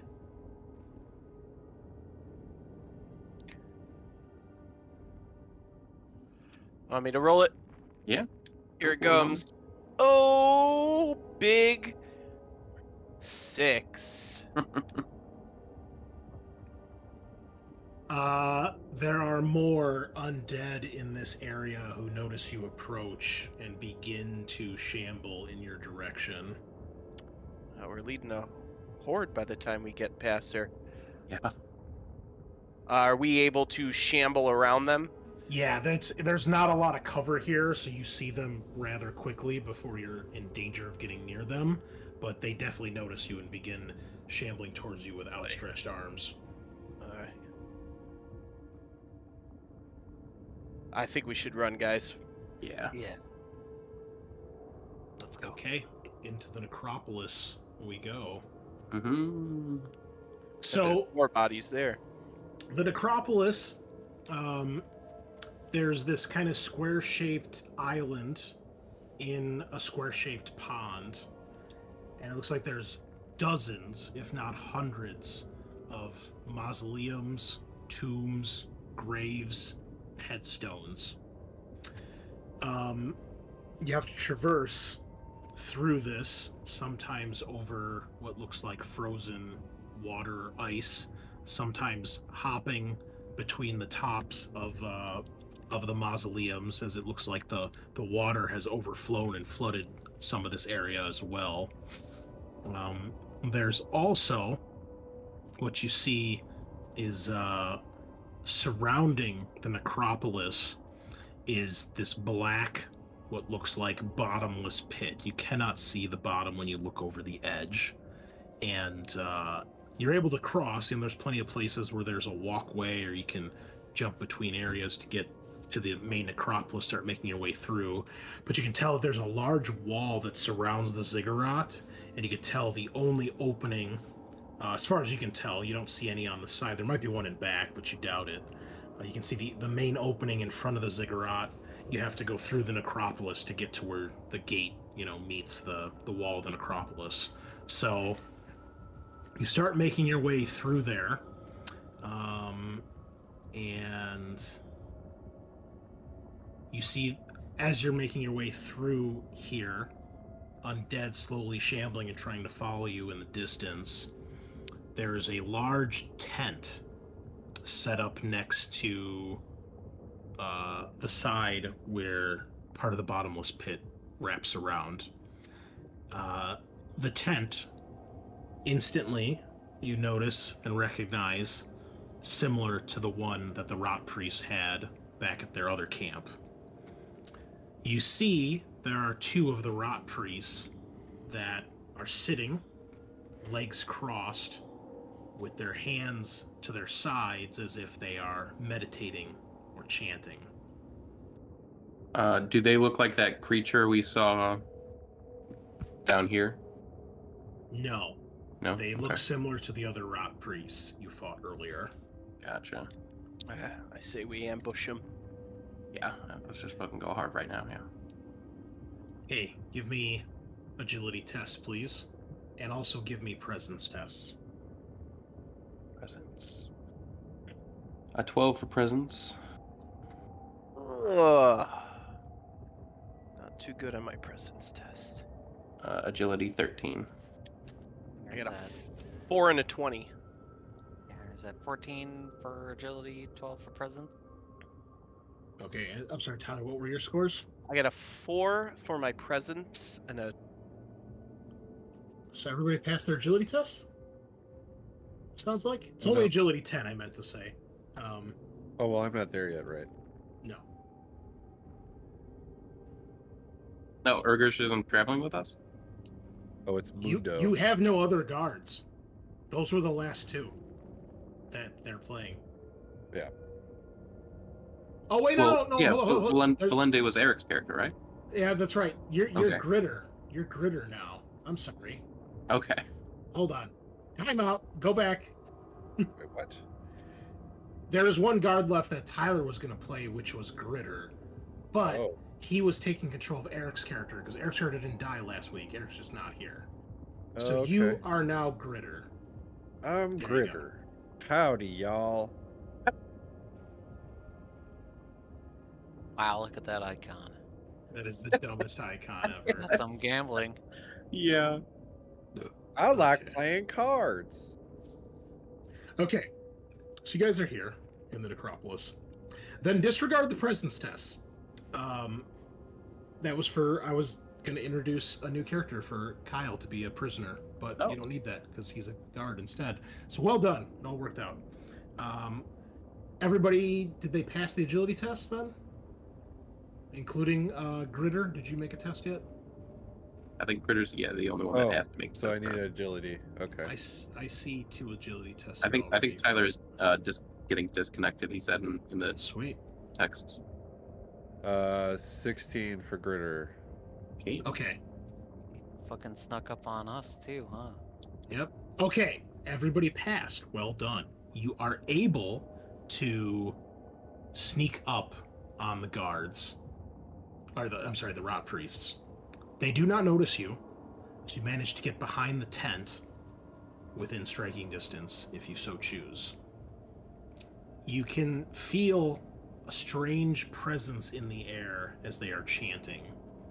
And all of you are sure that they are probably conducting some sort of spell or ritual.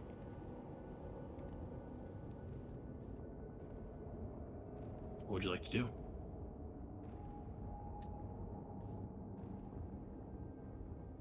Sorry, I got kicked out. I just got back in. That's okay. We forgot that you guys have another guard with you, so Kyle has taken over Gritter. Yeah. And you've all successfully snuck up on the two priests who are conducting some sort of spell or ritual. What would you like to do? They haven't noticed you. Oh, I'm gonna try and attack one as soon as I can get back into the game. Yeah. Basically just kill.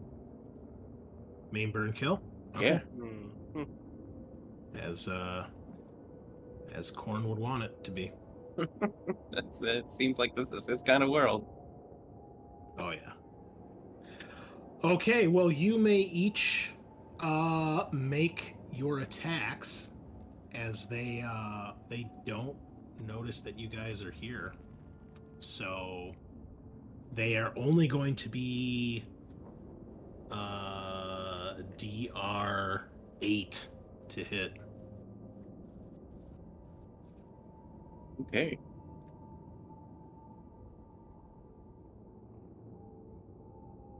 Eight damage from the very sharp Zweihander. Oh god, hold on. I think I just did I just close my game? What is going on here? There we go. Sorry, too many windows. Okay, Rilk, 8 damage. All right. With the very sharp Zweihander. And anyone else? Ooh, I got Nat a 20. nat 20 crit. Oh my god. All right. So Uh, the other two of you don't even have to roll here. So Oh I my was gonna God. I was gonna double the damage anyway because you snuck up on them. So Rilk, how does this one guy die as you sneak up on him with your giant two-handed sword? Just take the Zweihander, sneak up behind him, and then just drive the tip down through his spine. Oh, all right. And Tyler, how do you sneak attack max damage a guy in wolf form? Oh my God, he just like unhinges his jaw to like a scary amount of wide, like not possible, and just kind of lomps his head. I'll allow it. Very cool. Horror story Skinwalker style. Hell yeah. Okay. Well, they are dead, and whatever spell they were attempting to cast does not succeed. Nice boys. Not At bad. this point, it is now night. Night has fallen by the time you get through the necropolis, with the ziggurat looming overhead. You can hear the moans of undead on the wind, and you can see the silhouettes of shapes nearing the entrance of the necropolis about to cross the first bridge. You're still being followed by the undead horde. It's not that big of a horde, but there's a few of them. Mob, maybe? Undead mob? Are we gonna try and rush into the ziggurat? Yeah, I think that's where my gut Yeah. is leading me. All right. As you approach, you can see that the ziggurat looms overhead. It's a colossal structure now that you're up close and passing through the gates that lead from the necropolis into the courtyard in front of the ziggurat. The whirling clouds, the cyclone, is indeed emanating from inside the ziggurat, and it is coming through the roof, which appears to have been broken and shattered as if something had exploded from the inside out. There's several large flights of steps you have to work your way up until you get to a massive door that could probably fit about 20 or 30 people shoulder to shoulder to enter the actual ziggurat itself. As you proceed inside, you're in a large open space. In the center of this main room, you can see that the floor has a large opening, which is pretty much directly below the broken top part of the ziggurat, the ceiling. You can see that the ground, the floor, is also shattered and destroyed as if something had burst out. You can see broken stones and masonry kind of scattered about around the opening, and the spiraling cyclone is emanating from there. Now, once you're closer, at least down here inside the Ziggurat, the cyclone is not as thick. You can still see it a little bit, but you can more feel it. It's this very strange, warm air that's bursting from the floor up through the ceiling. The air also reeks heavily of rot and decay, as if it's like bad breath shooting through the room. It also seems to be emanating from the opening in the floor itself. The ground around the opening, the ice that covers most of this building, you can see is melted and thawed, leaving the area directly around the opening, the edge of this opening, wet with dripping water.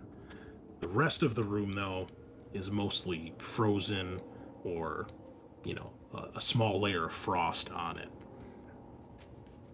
There are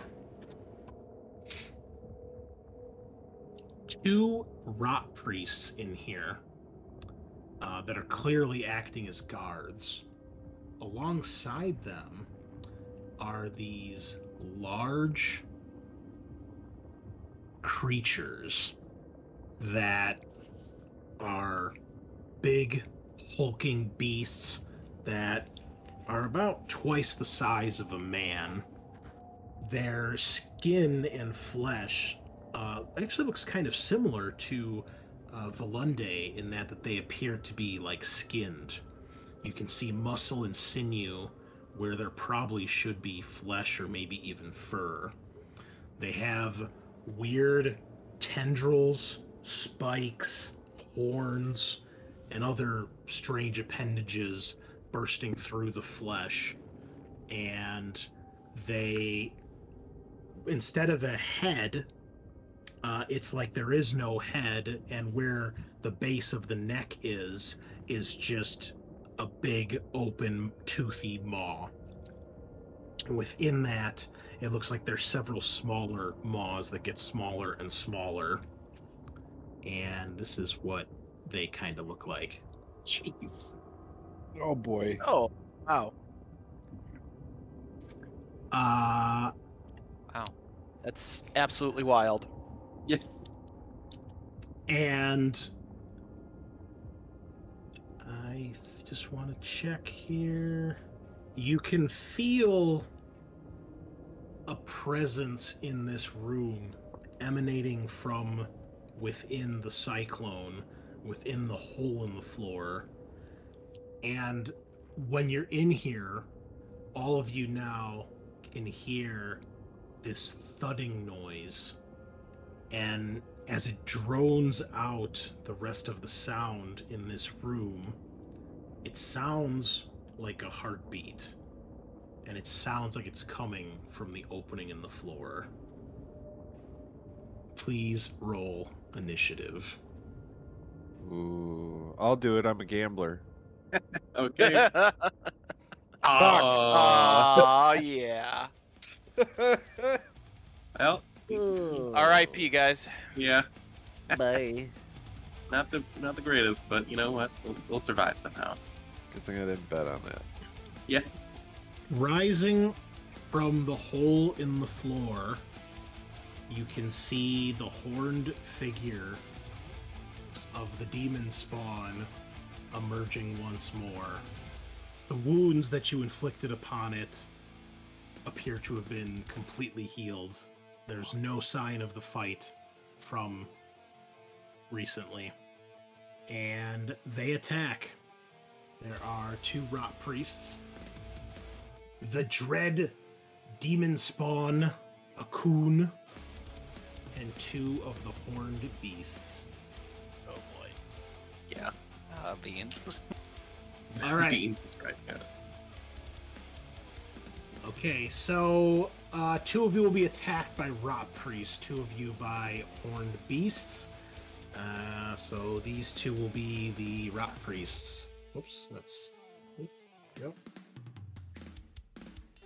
Oh, another one of those. All right, Henry and Rilk, you are attacked by the rot priests. Okay. Spread you guys out a little bit here. And the horned beasts go for Volunde. Ooh, skinless monster versus skinless monster. This will be fun. Ew. Yeah. Ooh, they're so wet and squishy. All right. Make your defensive rolls. The rot priests are DR 12 and do D6 damage. Cool. There's just slapping and smacking Yeah. God. all over. It's the most if you- disgusting thing you've ever heard. Okay, Rilk and Henry, great rolls, easily defending the clumsy attacks of the priests. The horned beasts, however, are a different story. They attack twice around, DR 12. Gritter. Gritter with a nat 20, though. They boy. do D6 damage, and they have D4 armor because the bones that make up their disgusting bodies are constantly shifting. Ugh. Yeah. It's pretty sick. Okay, the I one day think you that's take it 4 for damage. me. Oh, is That's that it. it? Oh yeah. That's level 1 characters. The creature runs forward, grabs Volunde. You hear a sickening crack as he picks the hound up and just snaps his back in 2. And then you see it begin to force the skinless wolf body into its maw. And you see one maw after another emerge, kind of like the xenomorph from Aliens, but there's multiples of them, and it begins to pull the wolf's body down its gullet. Jesus. However, it seems like it might be doing that for a turn or 2, as it is, it's a slow process. Make use of it while you Boy. can. Gritter, you can make your free attack with the nat 20. Okay, so that's DR 14 with D4 armor. They're DR 12, but they attack Oh. twice. Oh, okay, so this is just their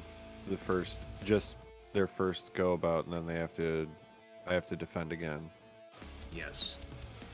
Okay, and 0 Volunde damage. gets added to the list. Okay, and then make your second dodge for its second attack. Okay. Well Ooh, done. dodge. All right, heroes. Oh wait, the demon. How could I forget? How could I forget?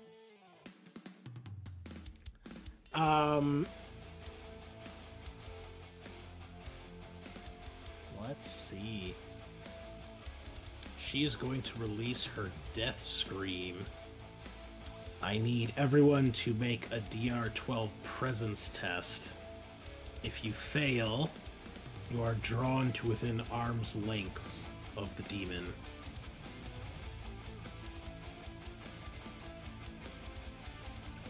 $14. 19. Poof. Whoa, look at these motherfuckers.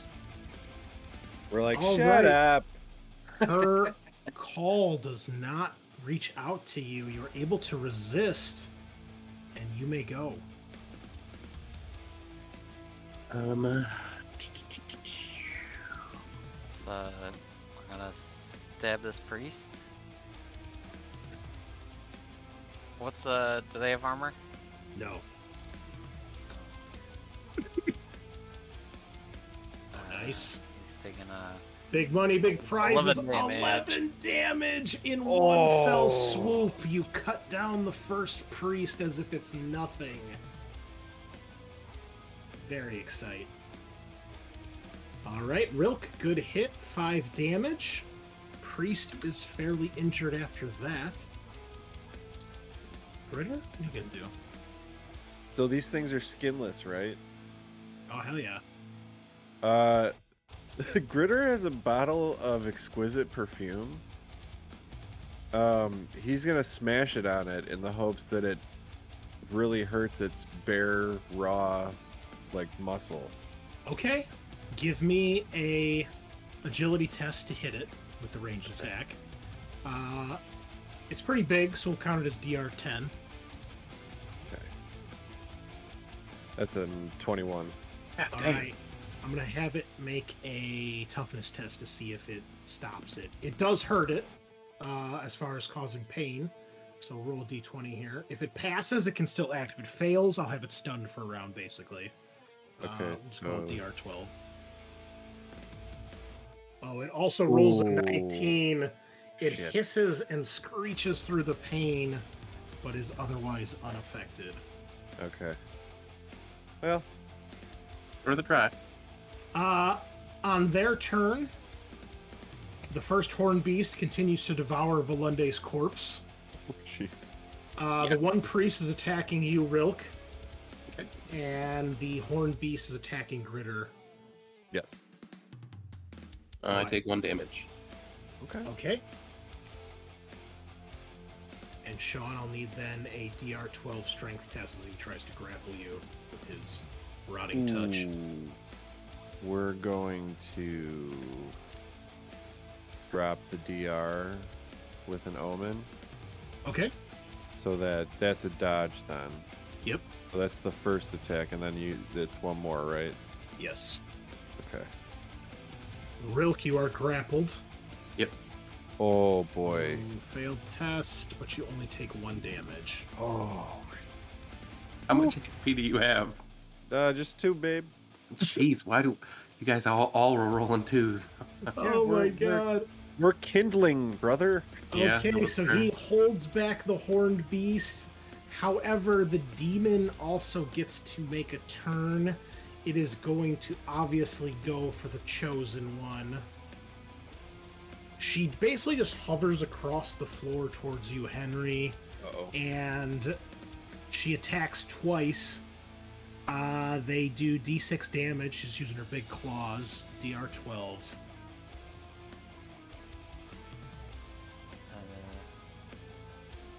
Steer 12. 1 is a 22 for dodge. Nice. Second one.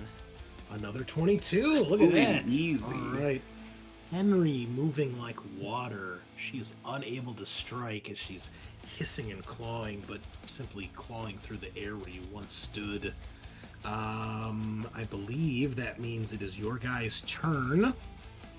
Rilk, I'll need another strength test to break free as you are grappled right now.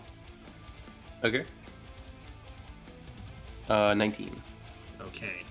You break free. You may act if you so choose. We're gonna try to use my last power for the day.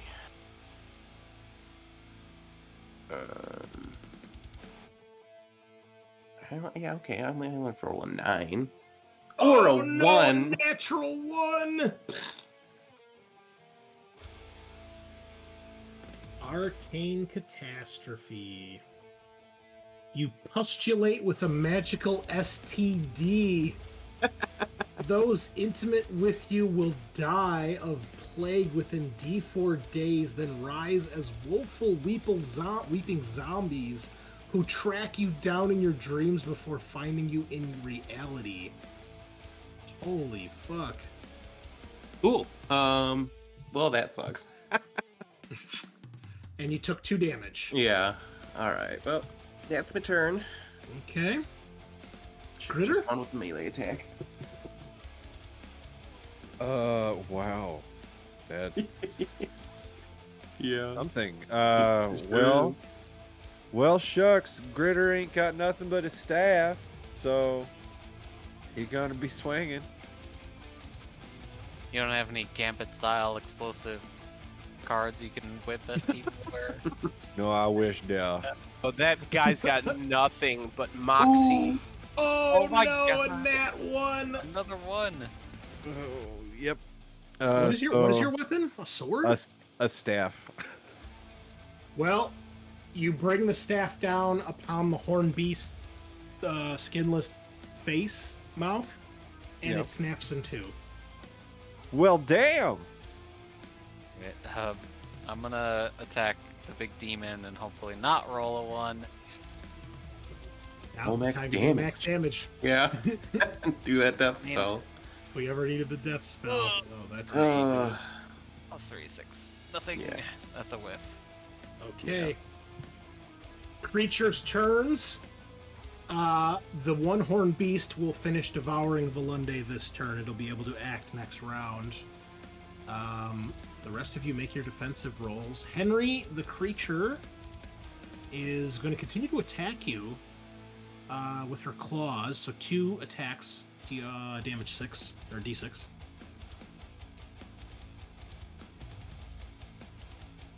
All right. First one is a 12. Whoa, heavy armor does d6. Damn, Yeah, heavy armor that's is legit. really good. Yeah. And 15 for the second attack. So dodge. What is the downfall of the heavy armor? Like all of my sneaking is much harder, That's Yeah, it? agility tests are -2. or and something. I like Minus- most of the time I don't actually dodge attacks. So Oh, but does it make it harder to dodge too? yeah, since Oh. normally yeah. Gotcha. So that's the downfall. So, but I think it's a fair trade-off. Yeah. Yeah, I honestly I just didn't know what the rules were. Cool. Yeah. Okay. Everybody dodged. Gritter, remember they make 2 attacks. Oh shit. Yeah. You can do it, Gritter. Gritter. No. No. Gritter. Oh boy, Oh, Gritter's no. fucking No dead. more. No more kid. omens. No. Oh, can I throw an omen in on this? If you'd like to. Can I lower one stats by DR4?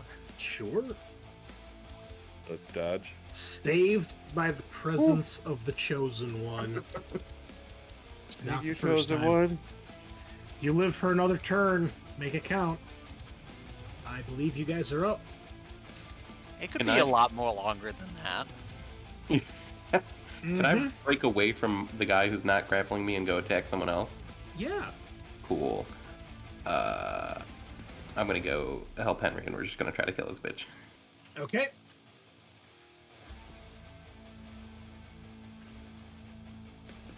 Oh, that's good.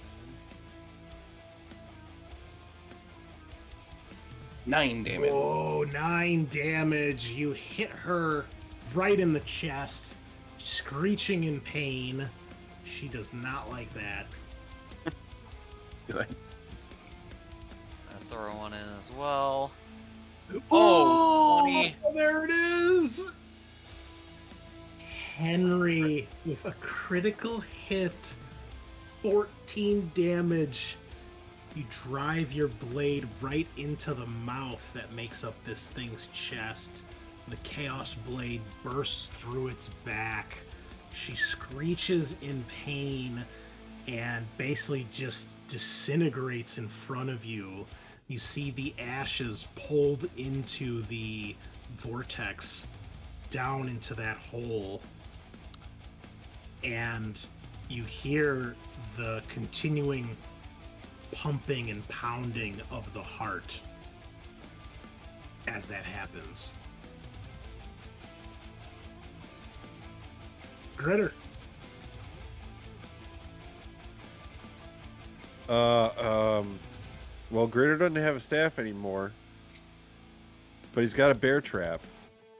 So, can I set the bear trap and basically throw it at this thing's sort of face? Sure. Yeah. Okay. Make a ranged attack. DR10. All right. Okay, 15. All right. How much damage does it do? D8 damage. Ooh, okay. Oh, 8. 8. 8 Nice. damage. Oh my god. It's Eat this, so you many cool. mouth fuck. You kill it. You kill it. Oh. in one hit. It only has 8 health. I'm not gonna roll armor because that's just a great way to kill something. You throw the bear trap right on its mouth face. The bear trap snaps shut, tearing through wet flesh and sinew, leaving a gaping hole where its mouth face used to be, and it crashes to the ground in a bloody, disgusting, wet heap. Wow. All right, well, I'm going to have the Rot Priest make a morale test when he sees all this shit go down. And he says, fuck that. He runs. He runs out the door. The other Horned Beast, though, is not that smart. Oh, wait. No, it actually does know. It does know fear. Maybe. It passed, though. It thinks for a moment, realizes how delicious the skinless wolf was, and realizes one of you are probably equally delicious. So it is going to attack the Chosen One. No. Perhaps seeking revenge for you slaying its master. 2 attacks coming your way, Henry. DR 12, D6 damage. Alright, here we go. One dodge of 15. Man, you're so good at this game. Oh. Ooh, that one's not as much. Alright. Alright. I hit at that one for 3 damage. Alright. 'Tis a flesh wound to the Chosen One. Yeah. Alright, you guys are up. Let's beat the shit out of this maw monster. It's called a Horned Beast. Okay. Let's beat the shit out of this horned beast monster. So, you've been saying horned beast, but looking at the template that's in the chat window, it seems to be a horned neast. I don't know why, because I'm looking at its character sheet and it says beast. It's Oh, very wait. Dr. Seuss. Is That's that like a font That's- thing, or? No, you know what it is? It's because its token I misspelled. Mm. Oh. Its character sheet is spelled correctly, but the token, you have to set a separate name. Ah. Okay. So I did 9 damage. Its armor of D4 reduced it by 2. Alright, you take a huge chunk out of it, and it immediately starts to slow down. Anyone else? Am I able to recover the bear trap? Yes. Okay. Henry whiffs, actually. Okay. I will spend this turn recovering and setting bear trap again. Okay. That sounds fair. All right, next turn, the creature's going to attack you, Sean. 2 attacks coming at you. And it's Do it. death throws. Oh, shit. Okay. First one dodge. Nice. Very nice. It's DR 12 normally, right? Yes. Okay, yeah. And that one, no. 0 damage. All right, it batters against your armor to no effect. And then, to your horror, you see emerging from the pit once more the demon reformed. God damn. We still hear like the pumping heart even when she's up here. Yes. You can hear it. It sounds like it's emanating from the hole. Yeah. As she respawned this turn, so that's her action. You guys are up. Seeing her reform, Gritter's gonna take a run over and throw the bear trap at her face. Okay. Great. Go ahead and roll.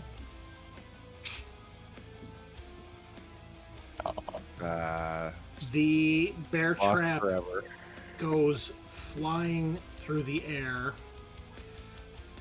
And high or low? Low.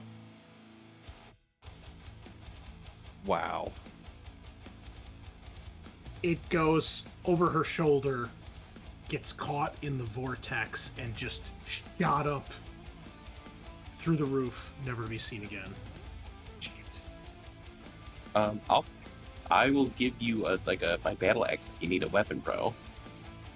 Yeah, I have much of nothing. All right, Okay. you throw him the battle axe. Trusty battle axe, yeah, baby. It does 1 Okay. damage usually. It's pretty good. Yeah. Hey, that's what I mean. It does It's way better more than than causing no damage with nothing. It's dangerous to go alone. Don't take this. Wow. Okay, we're all screwed today. If you Um, gotta go with something. Yeah, I will try to kill the Horned beast. Okay. The horned beast. Horned beast. Hey, 12 hits. And I do. And the horned beast falls dead, leaving just a coon. All right. Can I then jump into the pit? Yes. Or wait, Right. I'll let, I mean, if the chosen one wants to jump into the pit first, obviously the chosen one can go first. I was gonna just stab the creature again on my turn if that's Okay. Do you want to jump into the pit? Yeah, I mean, I have a rope if you want to lower yourself gently into the pit. okay, Jumping is way cooler, obviously. obviously. I don't know how deep it is though, so I'll wait until next turn. I guess Okay. we'll just. All right, Henry. What are you doing? Right, I'm gonna give this character a stab. Okay. Oh, she 11. blocks the attack. That's so close. All right, it is her turn. She's going to do the dark rays again, and it's going to affect. Okay, so always. Remember the bear trap, lady. All right, it only does 1 damage, but it's going to hit all 3 of you Oh. as you are struck by the eye beams. So, Critter's down. oh, jeez. Oh, Oh. no. Critter roll a d4. He's dead. Fuck. Oh. Oh boy. The black beams just incinerate Gritter as he stands there holding your battle axe. I told you not to take the battle axe, but you did it anyway. Yeah. Now you're dead. Oh, You're fuck. dead. Oh man. Oh, Gritter. Was that the shortest character life so far? Like 45 minutes? Not even. Yeah. No, I think God. Gildenkrantz was shorter. Actually, yeah. One Gildenkrantz lasted for 1 round. he Yeah, survived one for round. 6 seconds, yeah. Uh, God. I guess it was 2 rounds because he came out, did an action, then got killed the next turn. So. Oh yeah, yeah. Oh boy. All right, Rilkin Henry, what are you gonna do? Grapes. If I look down into the hole, does it look like So you get to the hole, the warmth and stench is overpowering. You have to kind of force yourself to look over the edge because the force of the wind is so strong. However, when you look down, you can see that there is another one of these disgusting rotting mouths that is hanging open. The pulsating of the heartbeat is tremendously loud when you get here. You can see down below, it looks like a fairly long drop. I mean, you can see the bottom, but it's not a short fall. You definitely don't think jumping would be a good idea. yeah. Give me a presence test. Actually, no, you don't need a presence test. You can see at the bottom there is something black, wet, and shiny that is pulsating. And it appears to pulsate in rhythm to the heartbeat. Cool. Alright, well I guess we're just gonna start trying to attack her and hope he'll yell out to Henry, "The heart's at the bottom."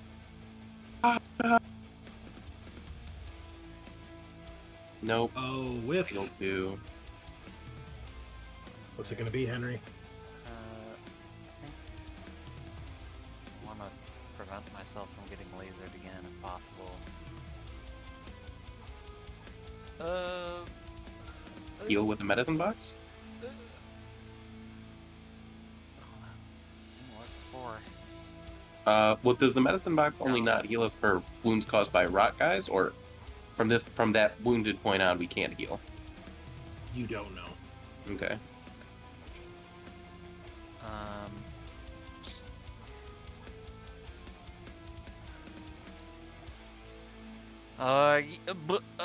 So I have the rope. Is there a way that I can tie something off to rappel down into the pit? Give me a presence test, DR 10. Ugh. 9. Damn. Dang it. You don't see anything in the immediate vicinity that you think would work. Doesn't seem to be anything heavy enough or big enough to wrap it around. Rats. Can I hold it?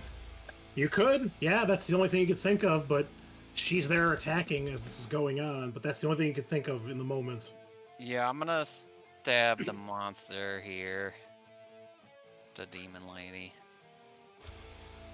The demon lady. Oh, Man, we crap. both rolled 2s. Big Twos. risk. That is not a nat 20. Okay. Nice. All right, she is going to strike out with her claws. She attacks twice per round, and she is going to attack the chosen one. Fringe. 12 here. Bucks. 3 damage. Oh, he Not bleeds. great. First one hits. And this one is a Oh, free nat attack. 20! attack. Yes. Can we get another nat 20? Come Harry on. swing. Yes. Coming. Oh, still good. Pretty good. Oh, Look at that shit. 12 damage. 12 damage. Is that the first time you hit her since she came back? Yes. All right, you do not kill her, but that severely injures her and basically stops her from hitting you with the second attack. You guys are up.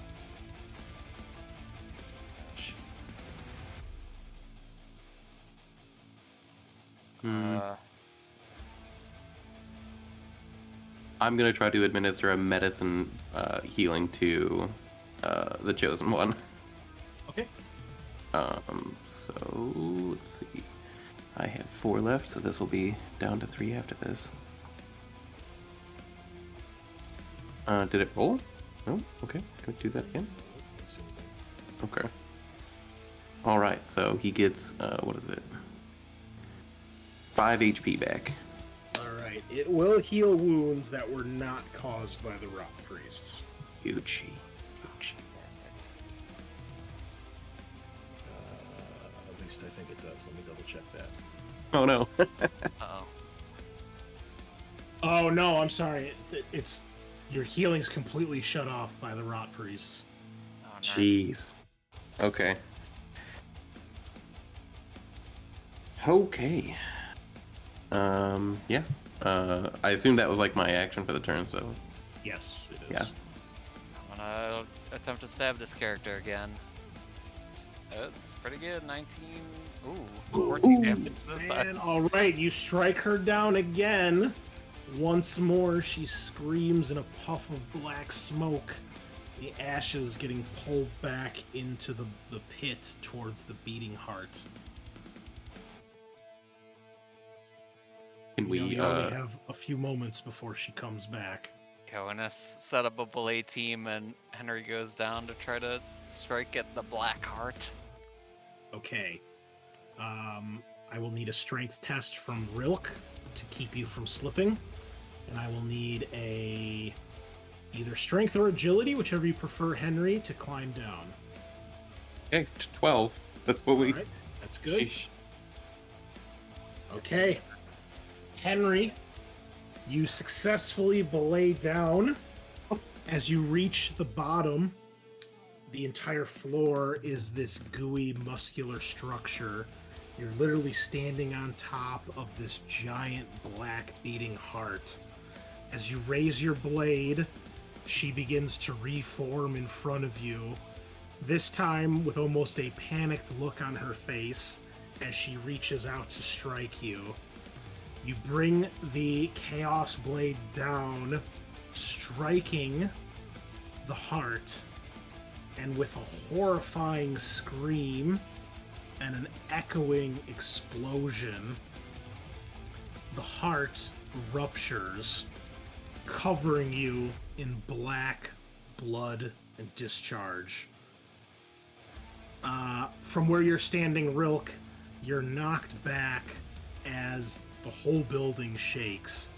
The wind begins to die down, and you see she is literally torn apart by the whirling vortex, and her very essence and body and soul are scattered to the winds through the ceiling, and all is quiet.